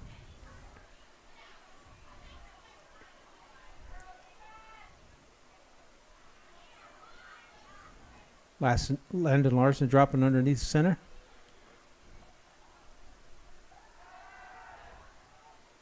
Oh, he's hit immediately. Yeah, pressure again. 2 guys back there this time. It was 20. Lieferman was 1, but I think, well, maybe it wasn't. It was the other. What put the hit on Landon Larson? Incomplete. They ruled it as incomplete pass. Okay, yeah, 13. Yeah, Lieferman was 1, and you're right. Yeah, 34. Actually, 34. Cooper Lieferman, too. Had 2 Liefermans in there. And for Larson, that was just self-preservation at that point. He did have a receiver in the area. Ethan Johnson was close enough to where you're not going to get a intentional grounding penalty, but that's tough sailing back there if you're a Battler quarterback. They don't have a whole lot of time to throw. So we're 3rd and 9. Landon's looking to throw, and he overshot Carter Lucas. Good play design that time, and just a touch overthrown maybe. That's a tough pass to throw, especially when you're under pressure running, and just a touch too far for Carter to bring it in. But he had some space ahead of him if he's able to pull it in. So now you got 4th down here, and from this spot, and we saw the Battlers have some success here before, that little punt option play that Carter Lucas has, and he was able to take it to the house for the only Battler touchdown. I would assume he'll have a similar option here, but see what adjustments the Wildcats make. Carter Lucas in punt formation, and he will kick. It's a good punt. Good punt, good roll. Wildcats chose not to bring it back. So the ball will turn over. Wildcats will take the ball there, 1st and 10.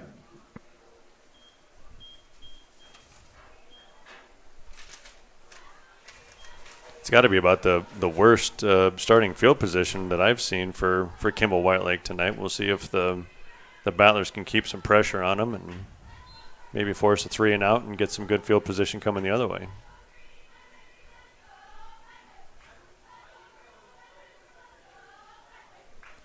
Sinclair came trotting in for the Wildcats. He'll go to shotgun formation. He's got Lenz and Leiferman split out. Pitch. That's Myers. Sheds 1 tackle and works, get a first down up to the 35. Yeah, really nice block on the outside. Number 45, Braxton pulls. Jet Simon was trying to get off that block to try to get to the ball carrier, and he just wouldn't let him go. He was blocking him 15 yards downfield. So, again, good gain on first down for Kimball Whitelake, and just like that, they're out across the 35.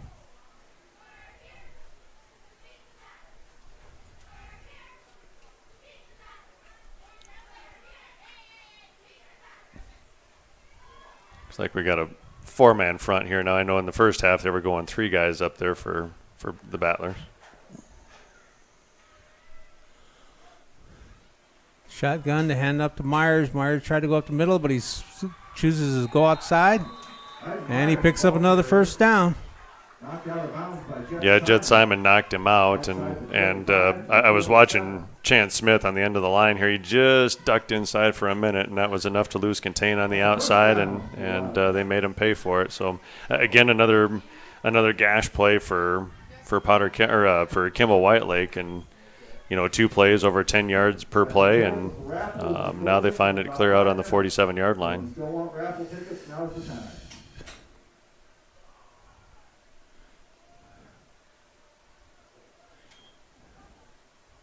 Sinclair pitches back out to Myers. Myers goes wide. He cuts back in. finally wrapped up by Jet Simons. Knocked out of bounds by Jet Simon. Yeah, again, almost a touchdown-saving tackle there for Jet Simon. Another 20, 25 yards downfield almost. A little bit different look for Kimball Whitelake, a little option look. We haven't seen that, or haven't seen it much. But the end result always seems the same. It always seems like no matter how they get it there, the ball ends up in the hands of number 20. You know, for Iden Myers, he's just had a really impressive ball game tonight. And again, for a team that we don't see often, don't know the names, don't know the players much, he's been really impressive. Sinclair goes under center. Wishbone formation. That was to the liferman, Cooper. Yeah, the other liferman. So 34. So Cooper, he is a junior, and Blake a senior. So good size to both of them. It's first time we've seen Cooper liferman carry it. Pickup of 8. Ends up 2nd and 2.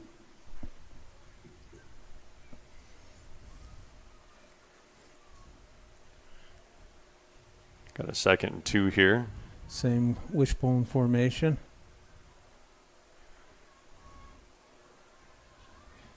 Sinclair gets a snap. Hands off to Cooper Liferman. Cooper Liferman again on the carry.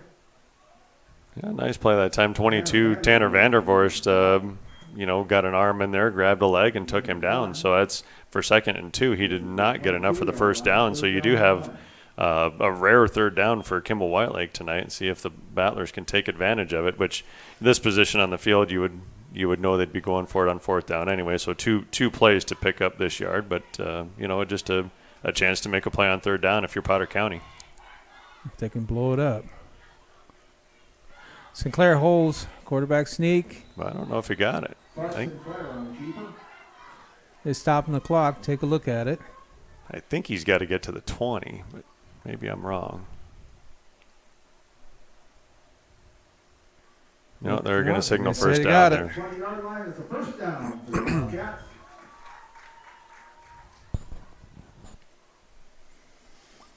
They're grinding it out, Mike.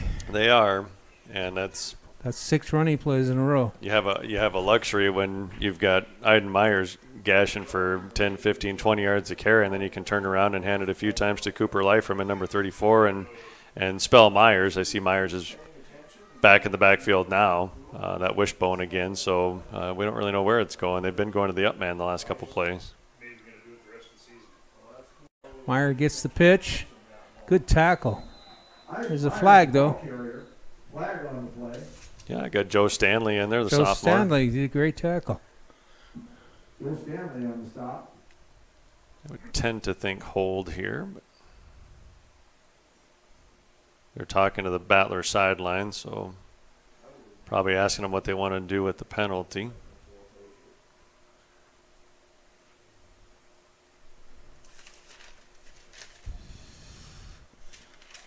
Mr. Johnson signals a hold.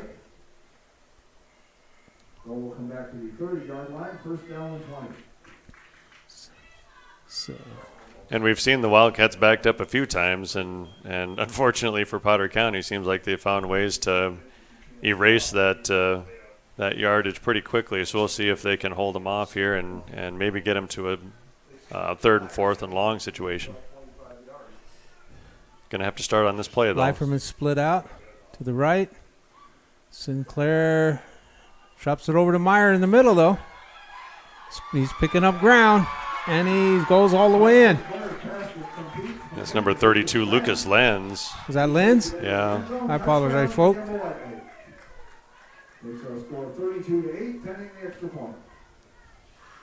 Had him backed up, after the penalty, looking at 1st and 20, and nice throw by Sinclair, finds Lenz in the open field, and he's able to take it in for the touchdown. Good blocking downfield again. I didn't get a number there, but the secondary for Potter County didn't really get close to being able to make a play on that. Hudson Heath's try the extra point. It's up, and it's good. Got a left-footed kick. I didn't notice that the first couple times, I guess. Extra point is good. 7:30 remaining in the 3rd quarter. Your score, Kimball White Lake 33 in the back. Kimball White Lake opening up a little bit now with the extra point, 33-8. The score, 7:30 third quarter, and you know, at this point in the game, you just want to see something positive going for Potter County. It's kind of been going downhill for them here. All right, and with that, we'll do a quick break to our sponsors. Mike Schlachter will take us. Hovind Co-op is proud to support our area youth, the future of this community. Best of luck from the Hovind Co-op. Go Battlers! Luce, Lucy, and Wreck Funeral Homes are your family-owned businesses ready to help you in your time of need. With businesses in Gettysburg, Fulton, Miller, Highmore, and they service Cheyenne River Reservation. Mandy and Tiffany are there to answer any questions and help you along. Luce, Lucy, and Wreck Funeral Homes proudly support all local sports and activities. Welcome back to the Schlachter Lumber Press Box. Schlachter Lumber, serving the area since 1888. St. Mary's 34, Arlington 0, late in the third quarter. Hudson Heath setting up to kick off. Hudson Heath will be kicking off for the Wildcats. They just scored. There was 7:30 left in the third quarter. Potter County 8, Kimball White Lake 33. Last two kicks have gone out of bounds. This one's going to go too. This one's really short. I'm not sure that one even made the 35. I think it's a favorable spot, but I think it went out well before there. So definitely the strategy for Kimball White Lake is not to kick it to Carter Lukens or Ryder Falkenhagen, which you can't blame them there. And so far the field position hasn't hurt them.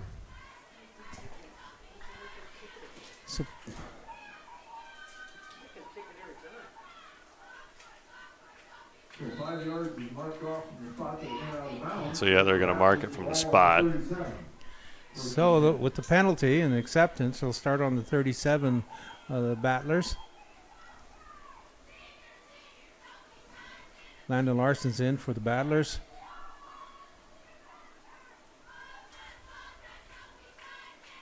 Counter play with Chance Smith. He goes straight up the middle. Little inside counter there, looks like Gurdon Olin brings him down for the Wildcats. Yeah, and really here, if you're Potter County, just one play at a time, even a play like that, you're gaining 2 or 3 yards. If you can do that a couple plays, give yourself a chance to convert third or fourth down near midfield and just get some confidence, get some momentum going again. You know, we haven't seen a whole lot go in the way of the Battlers since Luken's interception way back in towards the end of the second quarter. So we just need something good to happen for Potter County.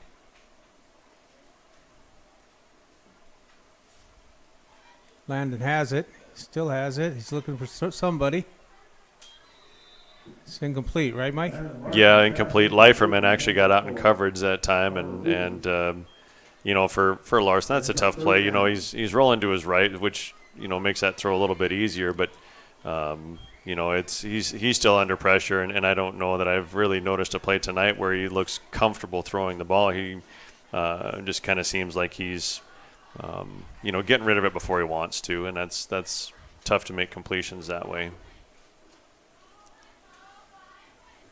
I needed help because I got a pole right in front of me. Yeah, it's kind of right between you and I, and so that whatever you see or whatever I can't see, I hope you can see. And vice versa.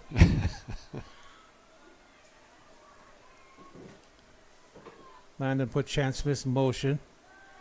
Landon's looking to throw. Found Chance on the flare. He's immediately brought down by Myers for the Wildcats. Yeah, a little screen play to the fullback, and looked like Chance lost his footing that time, slid down, and I think they're going to lose. Oh, maybe a short gain. Picked up a yard, I believe. So now you're looking at fourth down for Potter County again, and at this point in the game, given the score, you see what they do if they run that punt option with Carter Lukens, or if they are just going to run a play to try to. Although that fake punt that Carter had is the best play the Battlers have had from scrimmage all night.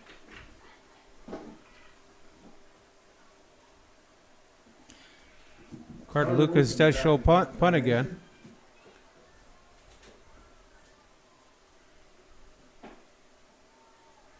And going to run. He throws.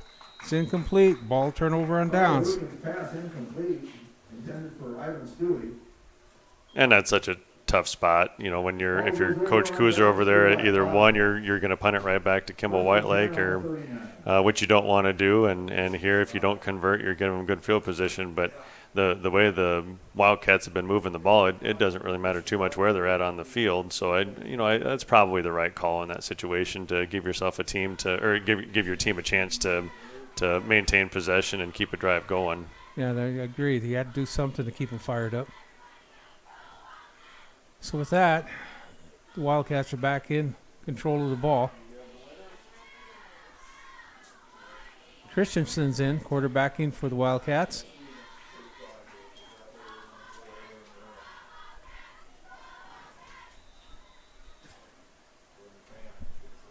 And he gave it to Lenz, who goes to the right. Johnny Lenz, the ball carrier. Tanner Vandervorsten on a tackle there, and he's been in on a couple plays, so one of those younger guys.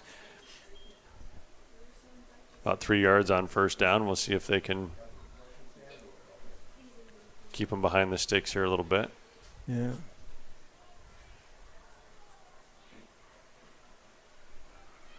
They're running in new players too, Mike.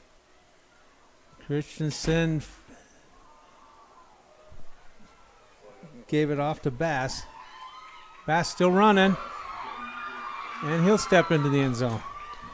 Yeah, this one's going to come back too. I couldn't see that pole's in the way, but it's definitely going to be a hold on Kimball White Lake, and so going to be coming back, but couldn't see exactly where it was, but that flag came out pretty quick, and definitely in a spot where you'd expect to see holding. Yeah, you're holding. And I'm not so sure there wasn't another one downfield, too. I know I couldn't see it. It might have been Chance Smith or Sage Herman in the middle of the field was trying to get away from a blocker, and the blocker had a handful of jersey, too. And so I don't know, looking up and down the line up here, if Kimball White Lake, if we're starting to see maybe some different players, maybe some younger players, and just kind of holding on to those blocks, grabbing some jersey when they shouldn't be. So that'll be 2nd and 17 from the 47. Ball was in the end zone, so the clock will start on the snap.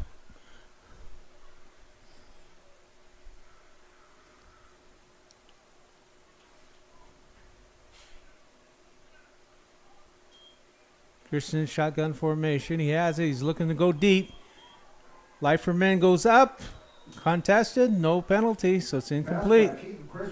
Yeah, and really good pressure that time in the backfield. Sage Herman and Ivan Stewie both got in and put pressure to got a hit on the quarterback, maybe forced that throw, and good coverage downfield, double coverage. So from a defensive standpoint, one of the better plays we've seen from Potter County, both in the backfield and in coverage. So we'll see. 3rd and long here. We haven't seen 3rd and long too often from Kimball White Lake, so opportunity here where the Battlers might be able to get him off the field. Was a good defensive play, though, by the defense safeties. And probably not the best idea to throw that ball, but again, he was under pressure. Yeah. This time he hands off. That's Myers. He's still dancing. Loose Ball's ball. Out. That's Johnson, right? 16? Yeah, Ethan Johnson recovered. Flags on the play. And I couldn't see. No, they threw, penalty flag. And it's going to be against Potter County. I wonder if they got a face mask maybe.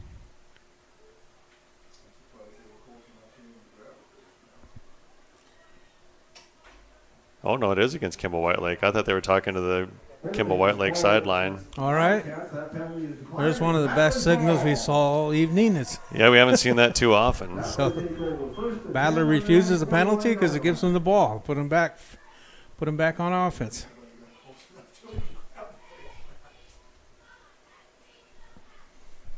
Yeah, another big penalty. So now let's see from the spot of the foul. So we have 1st and 10, 41. Battler's Oh, that's ball. right. Yeah, I forgot it was a recovered fumble. Mm-hmm. And that fumble again was covered by Johnson. And the last time the Battlers were able to turn the ball over, weren't able to do it. In fact, turned it back over. So we'll see if they can sustain a drive. Landon pitches out to Carter Lukens. Carter goes right, cuts back up the middle. Pitch goes to Carter Lukens. Not much there for Carter. Thanks. Gets it outside the 40-yard line to the 43. Pick up 2 yards, brings up 2nd and 8. Couple there for Carter, 2nd and 8.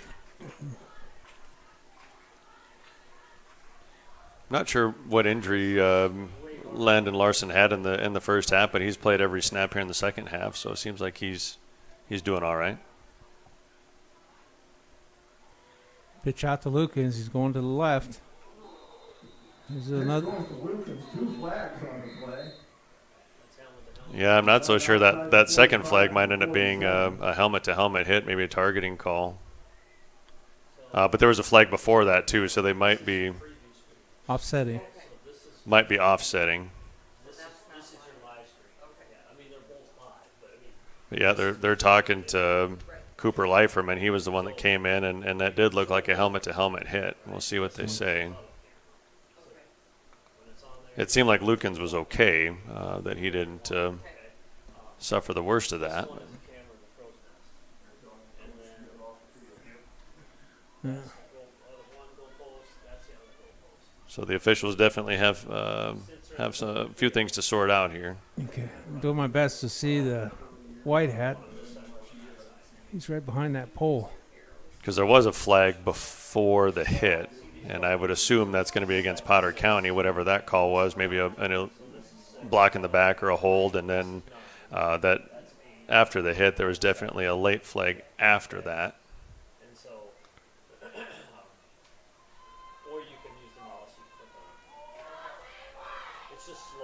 It's long discussion, Mike. Yeah. I would think a chance there'd be offsetting penalties, but if it would happen that they're both against Kimball White Lake, we'll see if they have to enforce one or the other, or if they can enforce. Okay. Holding So against holding Potter on- County. Personal foul against Wildcats. Yeah, they're going to offset. offset. Second down again. Going to replay.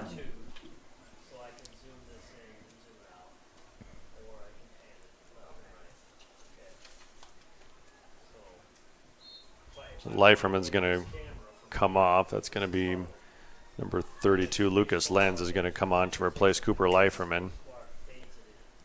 All right, after all that, Landon Larson's under center. Quick pass. Oh, he had Falkenhagen open, but it's behind him. Yeah, just again had to get rid of it sooner than he wanted to, and didn't quite give Ryder enough time to get his head around to find that ball. And it's been a tough go for Landon Larson at quarterback tonight. He's been under pressure all night long, and it's just been really hard to complete passes. Any of the passes he has completed are, short screen passes, a lot of wide receiver screens, screen to the fullback there a little while ago. So it's, he's not comfortable in the pocket for sure. Yeah, Landon has got a pass, I don't think, to the first quarter.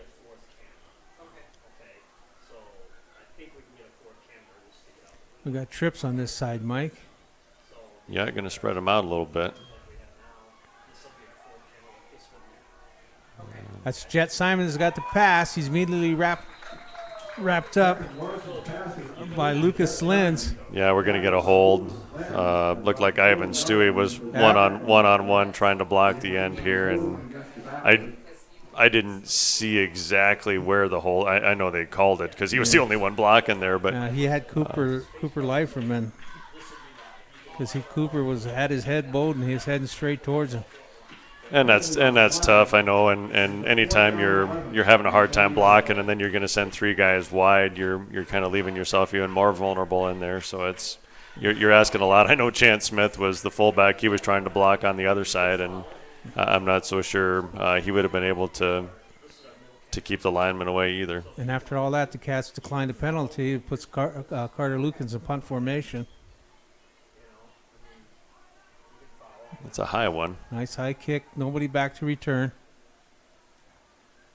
Chance Smith downs the ball.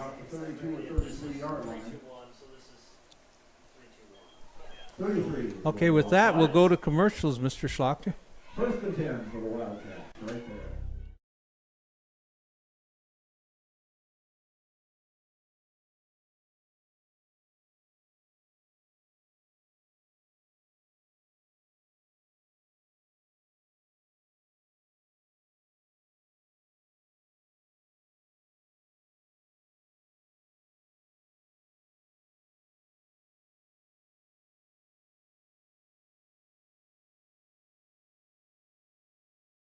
Welcome back to the Schlachter Lumber Press Box. Schlachter Lumber, serving the area since 1888.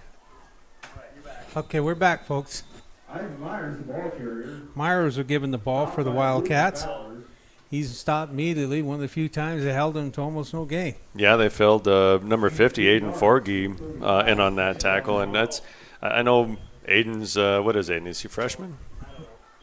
And, he's seen some playing time this year, and he plays hard. He's not afraid to stick his nose in there. Yeah, Aiden Forgy listed as a freshman here at 5'7", 156. And he plays bigger than that, so I like watching him play defense. Sinclair's back in, quarterbacking for the Wildcats. He's still running. That's Bass. Bass, the ball carrier. Tackled by Ethan Johnson. Yeah, another talented back. It seems like no matter who they give it to, they're tough runners. Bass had one called back earlier. Looks like he might have this one called back too. Got some more laundry on the field about the Kimball Whitelake 46-yard line. There's some laundry back. Down there. You're absolutely right, Mike. It's coming back. Some frustration from Kimball Whitelake. We can see Crumvita out there, and he's trying to calm the troops a little bit. Yeah, let's stay second down because of the penalty. And a spot foul. We'll see. I don't know how far downfield that occurred.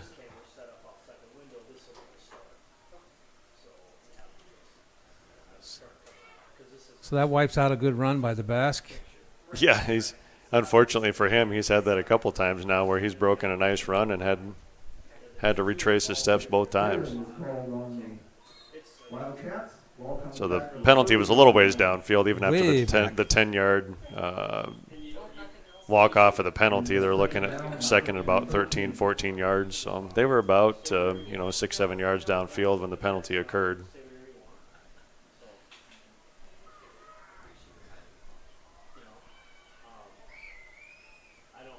Sinclair is still quarterbacking. And they give it to Myers. He'll pick up first down. Yeah, got away again. Tanner Vandervorst got downfield and make the tackle, but that's another, I know you keep track stats. I can't say that I even do keep track of stats, but I'm just kind of curious as to how many carries he has of 10-plus yards, because it seems like every time they give it to him, he's gashing them for 12, 15, 20 yards, and that was another one.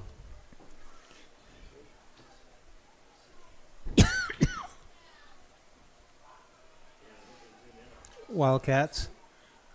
I formation. Sinclair pitches out. Again, it's Myers. Good tackle by Folkenhagen. I think that's going to be a personal foul. Yeah, they're going to get an unsportsmanlike conduct penalty there, I think. Maybe some taunting. I think it was the extra shove on the tackle.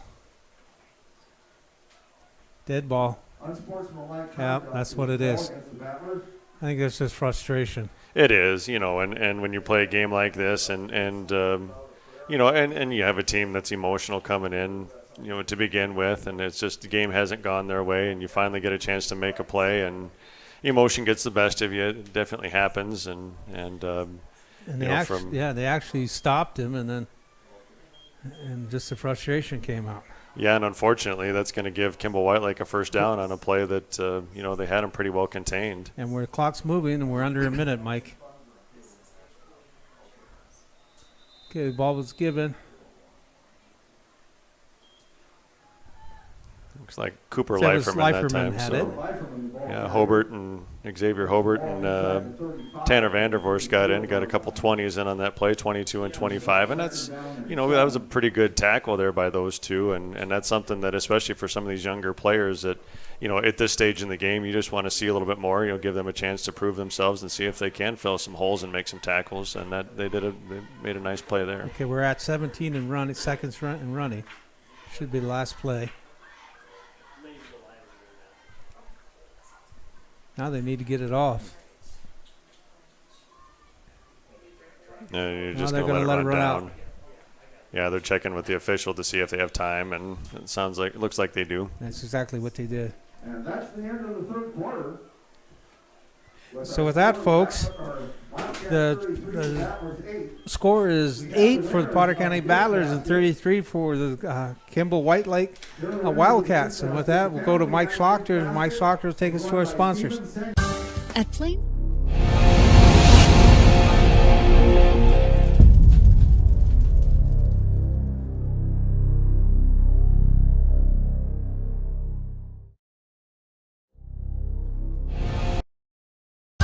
At Plains Commerce Bank, our roots run deep in the plains of South Dakota, where our bankers have been making decisions locally since the 1930s. We're the people in whom you've placed your trust, and we'll be around when you need us. Hi, this is Kay Kaup, agribusiness banker at Plains Commerce Bank. We take the time to get to know your business and your needs. We offer customized lending, local decision-making, and great service, all important to help you grow your business and reach your dreams. Plains Commerce Bank, member FDIC, equal housing lender. Welcome back to the Schlachter Lumber Press Box. Wow. Schlachter Lumber, serving the area since 1888. 32. 32-4.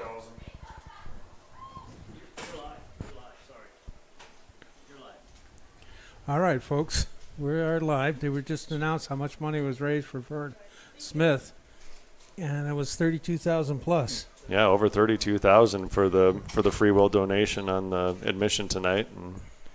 And while we got a short break, Mike Schlachter will tell you a little bit about the cross country tomorrow. Yeah, tomorrow morning, cross country here in Gettysburg, 10 a.m. at the country club. And if you can't make it, it will be on live ticket. But yeah, we're gonna go 10 a.m. start, and it's gonna be a nice meet. Looks like it's gonna be good weather. And I'll turn it back over to you, Warren.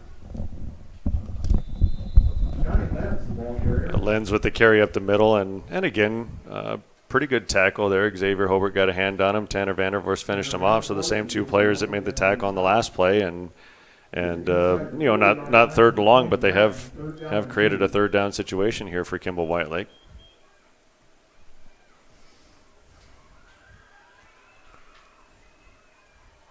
Sinclair still quarterbacking for the Wildcats. Gives to Meyer. That was a good tackle. I'm trying to see who got it. I think it was a kid by name Hobart, Mike. Yeah, Hobart and Vandervorst and Aiden Forgy in that time. So, I mean, give those guys credit for some of those younger players. They're making some plays here on defense. That's good to see. 28-yard line, 4th down and 1. I was kind of said I wasn't sure if Mike had quite had the demeanor to play football. I'm not sure he gets quite mean enough sometimes, but he's showing a little more aggression here. So, but anytime you get a hold of that Myers, you got a hold of a Wildcat, right? Well, that's for sure. You know you've been in a fight then.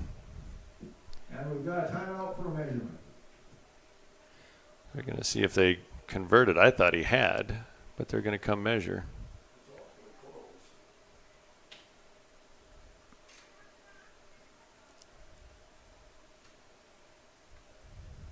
Give the chain gang some attention. And it is a first down for the Wildcats. 1st and 10.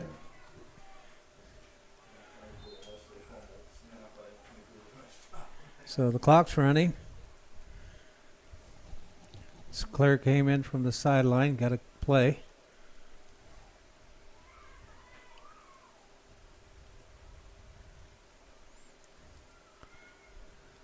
Claire drops under. I formation. Pitch out. That's Myers. He's going left. Breaks one tackle. Breaks another, and he's in. Yeah, he. Again, just more of what we've seen tonight. And he's one thing I give Myers credit for, he's a patient runner. He doesn't outrun his blocks. He lets them get set up, and then anytime he has to take on a defender one-on-one, he's either elusive enough to step away from him, or more often than not, he drops the shoulder and goes right through him. Hudson Heath setting up to kick the extra point. Hudson Heath came in. He'll try the extra point. Snap, kick, looks good. And it is. And the extra point is good. So with 10:17 remaining in the fourth quarter, the score, Kimball White Lake 40, the Battlers 8.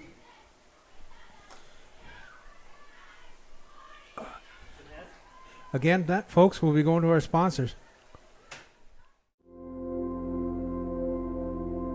Agriculture is like no other business, which makes Farm Credit Services of America like no other lender. Owned by the farmers and ranchers we serve, our customers have a voice in how we work, a stake in what we do, and share in our success. Discover a lender that works for you at Farm Credit Services of America.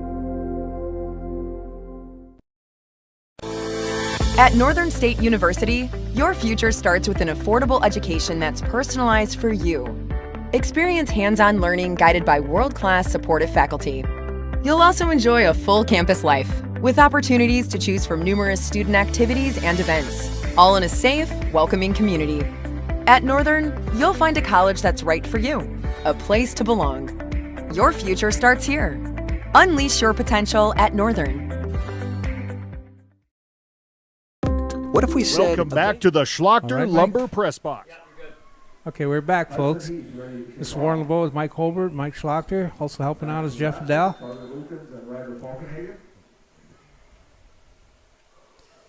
Hudson Heath's kicked. Kept it in bounds. Yeah. Carter Lukens gets it. And he's brought down about the 33-yard line.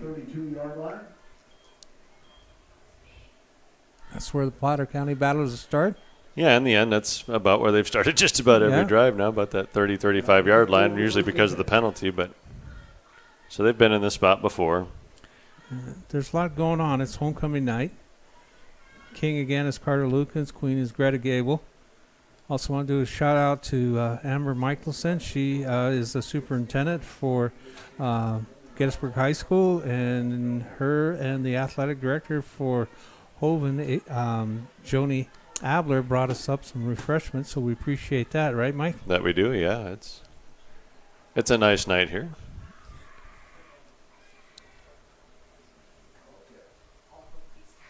And we're in the fourth quarter. It's 8-40. 10-11 to play.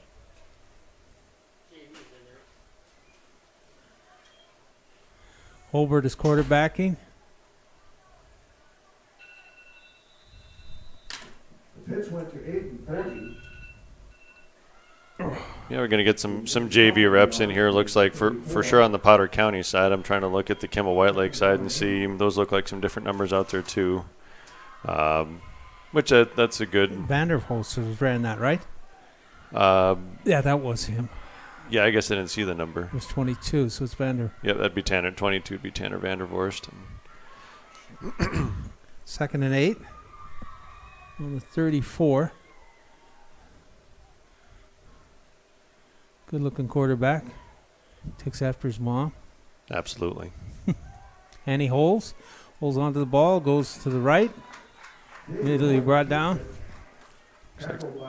26, Gavin Braun, a 5'9" junior, making the tackle there and got third down. And for the Battlers, and I know we've got some of the JV players out there, but you just want to, you get 3 games left in the season after tonight and winnable games, I think, and you just want, homecoming and everything. You want to maybe finish the night on a high note and take some momentum going into next week. So we'll see if these guys can move the ball a little bit. got a bye week next week, so it might be a good chance to regroup and focus on those last 3 games. I know we got a trip to Frederick coming up here at the end of the month, and then a trip to Harriet before we host Sunshine Bible here. So it's to make a playoff run, some games are going to have to get some results out of. We got a whole second new string in for Potter County, probably as well as for White Lake, Kimball White Lake as well. Can't tell if that was number 40, if that was Casey Hageman maybe that got the ball there. Hageman, you're right. Stop for a loss of a yard at the 37, brings up 4th and 11. So we're going to be 4th down here. We'll see what we do. 11 yards. Carter Lukens is normally the punter here. It looks like that's going to be 36. Bass is that's back Jackson, for the Wildcats. Jackson Krause looks like going to do the punting here. Gets the kick Low away. liner. Bass picks it up on the 35. He's at the 40. Still running. Hobart brings him down. Yeah, Hobart and Hageman bring him down, and they're going to have it right around midfield. 50 into Battler territory, but there is a flag on the play. Going to get a blindside block, looks like. It's going to go against Kimball White Lake. I think that was the signal I saw from the official. Yep.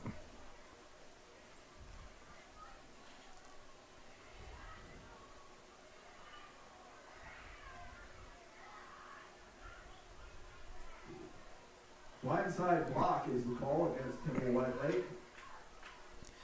So that pushes them back. And you got to be careful there. I know we're getting late in the game here. Got some younger players out there, but you definitely don't want to see anybody getting hurt. And we've seen some chippy play on both sides at times. So you just got to be careful there that we don't see an injury at this point in the game, which is hard for some of these younger guys. I mean, they get on the field and they want to make a play, and sometimes maybe the emotion gets the better of them or they make a poor decision. But I didn't see who the penalty was on. Timeout for the Battlers. So with that, we'll go to our sponsors. Isn't a place to lock up money. It's a place to set it free. What if the point of banking wasn't to bank at all, but to put your ideas to work? What if your bank asked, what if a little more? Well, what if we told you we do? We're American Bank and Trust, where what if meets why not? If you're ready to change what you get out of banking, start a relationship with us. What if you made the move today? Welcome back to the Schlachter Lumber Press Box. Schlachter Lumber, serving the area since 1888.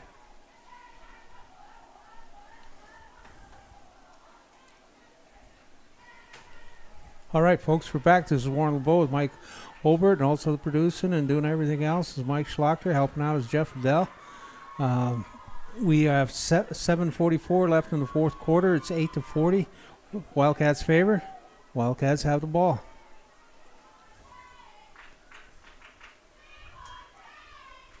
That's Christensen. He hands off to, I believe that's Bass. I can't quite see the number, but they're not going to catch him. They're not whoever going to it is. catch him. 28, maybe. 28. Oop. That's Assman. Silas Assman. He takes it to the house. Takes it all the way into the end zone. Touchdown, Kimball White Lake. Makes our score 46-8, pending the extra point.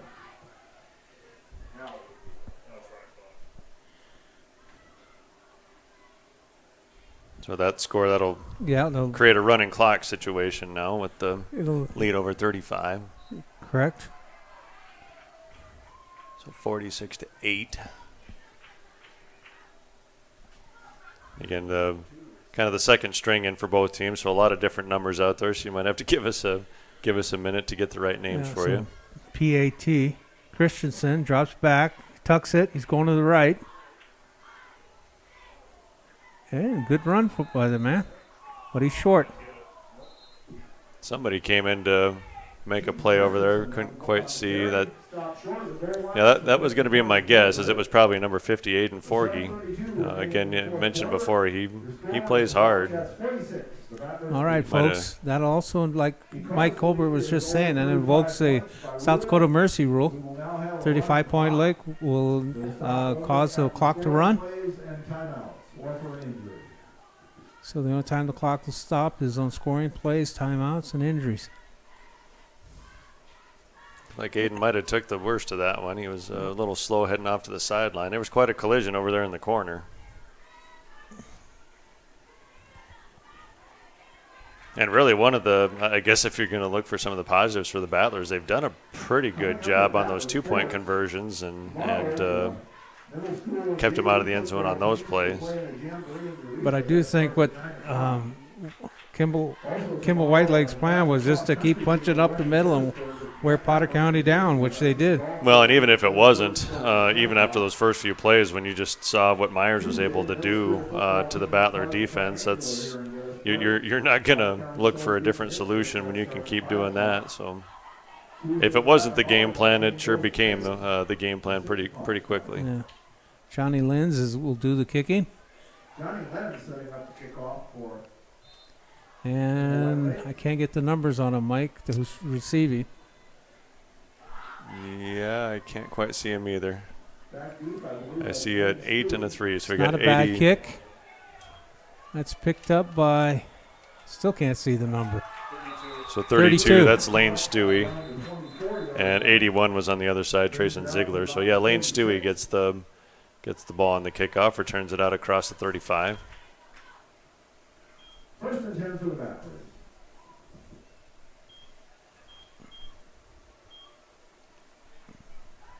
Like we're going to have Hobart at quarterback yet. I know Boston Brown has also done some play at quarterback for this for the second string, so we'll see if he gets a snap or two here before the game's over.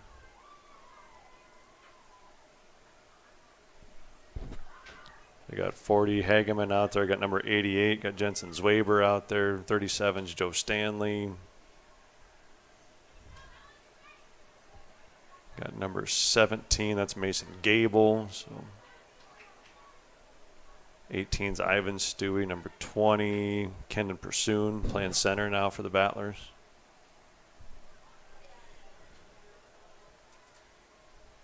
Pitch out, Hobart, Fogarty. He's immediately wrapped up by Sulek. Yeah, good pursuit there by Solak. He's looking at a loss on the play. Second down and 12. He lost a couple of yards.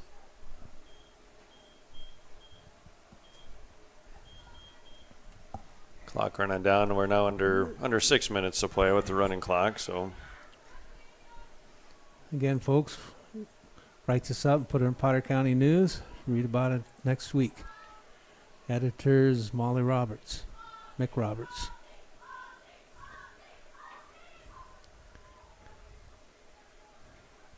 Hobart's under center. Pass. Intercepted. That's Christensen has it for the Wildcats. One man to beat. And he does. I couldn't tell on that play if he threw it behind Stewie or if it went through his hands. But, yeah, right into the lap of number 5 there, Keaton Christensen, and he returned it to the house.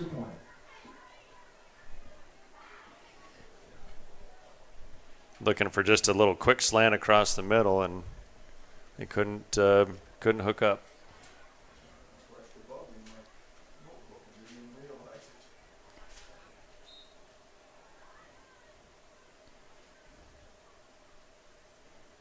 Let's see if they go for 2 here, if they're going to try another extra point. I know they've been fairly even on that. Their kicker's been Hudson Heath. I don't see him out there. Christensen's in. Looks like they're going to try for 2. PAT. Christensen's looking to throw over the center. Incomplete. Yeah, good pressure by Hobart that time. Forced a quick throw from Christensen, threw it behind the receiver. So again, another 2-point conversion that they're able to keep them out. So okay, we're at 5:24 left in the game, 8:52. And we'll go to sponsors because we're running out of time. The foundation for how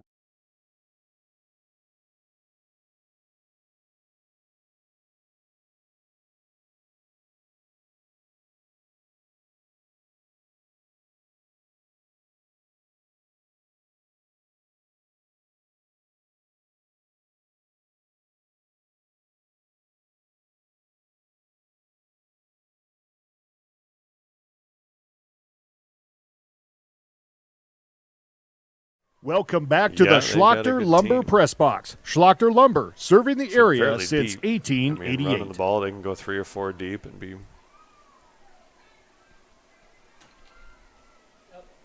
All right, folks, we're back. This is Warren LeBeau with Mike Holbert, also Mike Schlachter, and helping out time is Jeff Adele. Big shout out to Mike and Tyler Fisher, as well as Darren Simon on the Booster Club, helped bring all this thing together for us. So we appreciate that. If you had a chance on the sponsors that are scrolling across the top, stop and say hi to them, tell them thank you. We appreciate that as well. That's a live ball, and I do believe it's Wildcats ball. It is. Looks that way, and I couldn't see. That was 32. He just he let it go. Lane Stewie, yeah. Yeah. He failed to realize that's a live ball. So it ends up being an unintentional onside kick, I guess. Of course, now we have to be a little bit careful because the next score ends the game automatically, even with 5 minutes to play on the running clock. But another score would put it over 50 and end the ball game. And the ball's sitting right on the 30. Christensen's going under the center.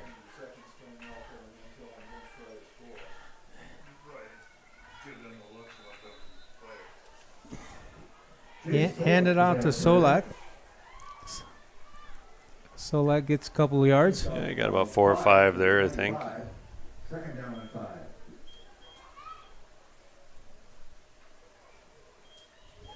I swear the kids keep coming in smaller and smaller, Mike. Yeah, there's. Well, I keep trying to look back and forth at the program for both teams, trying to figure out who's who. And every time I look up, the number that I was just looking for isn't out there anymore. Yeah, they don't even have the height or weight for number 16. That's Braun that ran that for the Wildcats. Yeah, I got number 75, Sepp Van Oosterhout, the exchange student on the play there. And, Sepp, I saw him play in the Jamboree last weekend. He's got good size to him. Seems pretty athletic and makes a play on the ball there. So good to see him getting some playing time. Kind of curious to see if he plays some basketball, Warren. I haven't asked anybody to see if he does or not, but seems like I could envision him in the low post someplace. Yeah. Christensen's still quarterbacking for the Wildcats. Hands off to Bass. Bass will get a first down for the Wildcats. Yeah, Bass has had some nice runs tonight. He's had some couple of big ones brought back. Right, yeah, and he's just grateful to see no yellow flag on the field after that carry. Looked like tackle was by Casey Hageman that time. They're threatening. 3 minutes, folks. Yeah, we'll see if they can hold the line here a little bit.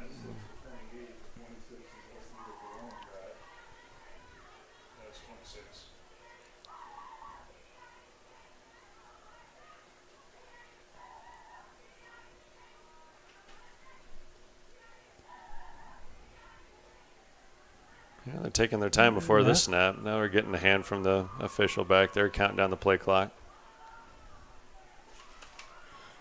The pitch goes back to Braun. Braun goes to the left wide. Really nice job by number 32, Lane Stewie, at that time, fighting through the stiff arm, and he's able to bring him down. That's a tough tackle to make in the open field, especially for a back that's a little bit bigger than he is, but he was able to get hands on him and get him to the ground. Come up on 2 minutes to play.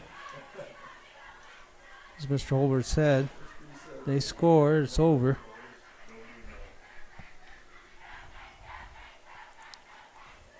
With the running clock, I'm not sure how many more plays are going to run. So yeah, they're letting the clock run as long as possible.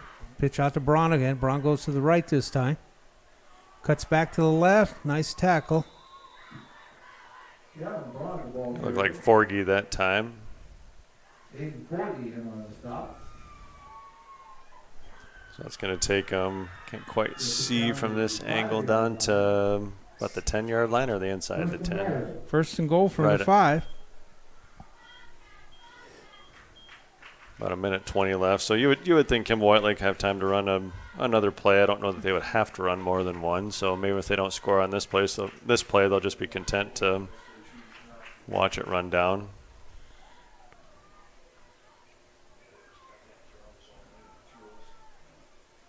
We're at a minute.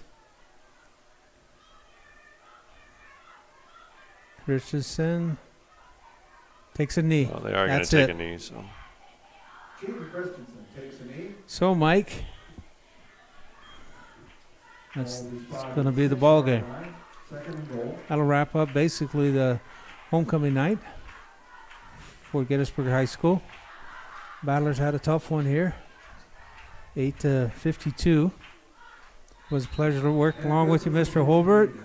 Also, Mike Schlachter did an outstanding job. You folks need to stop and give him. He shows up about 2 or 3 in the afternoon, sets us all up to bring this to you. So we really appreciate that.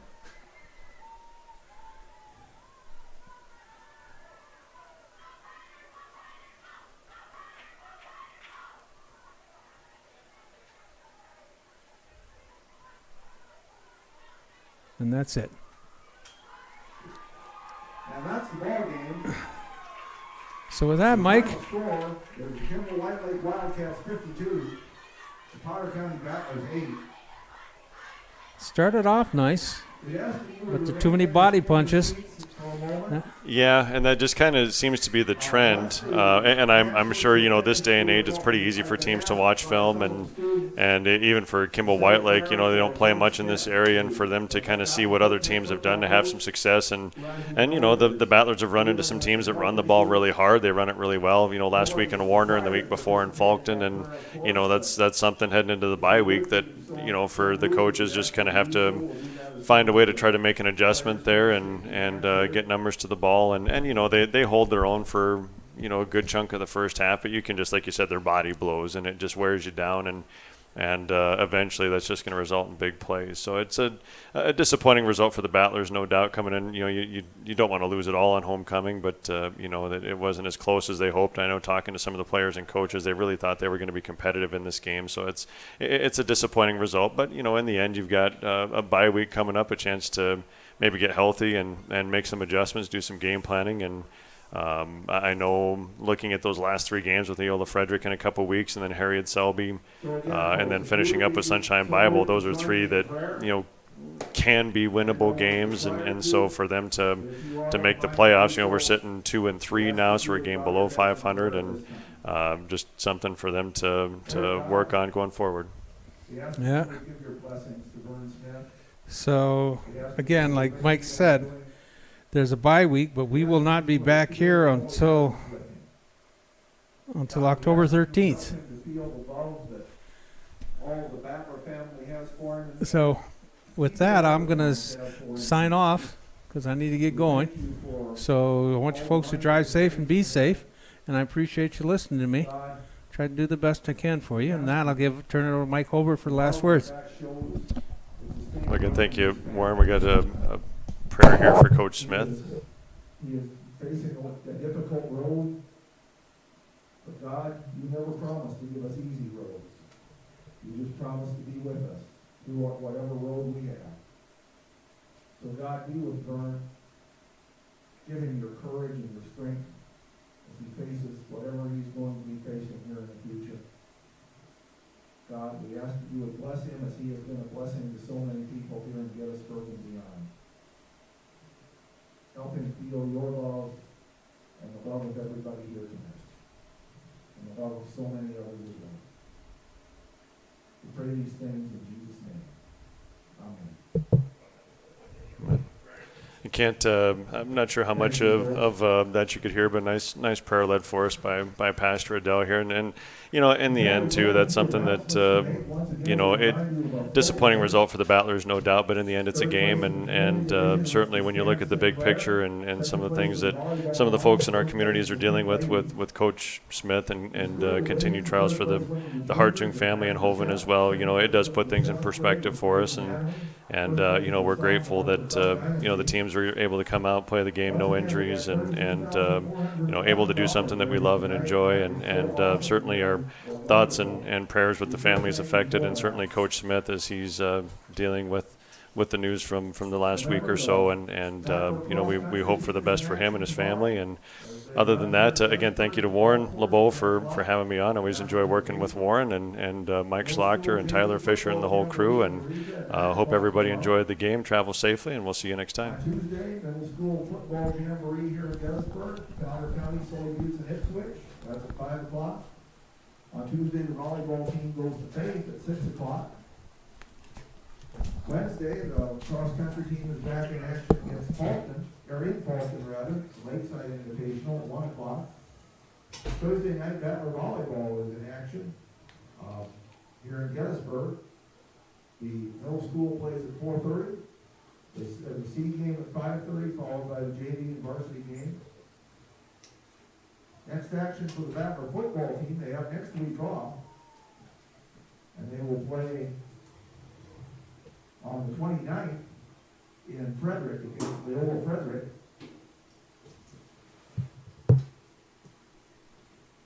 Next home game for the Battlers is not until October 13th, and that will be Parents' Night, as they play Sunshine Bible Academy. Once again, we thank you all for coming tonight. Once again, congratulations to our homecoming king, Carter Lukens, and our homecoming queen, Greta Gable. We thank you all for coming here tonight, and please drive carefully on your way home.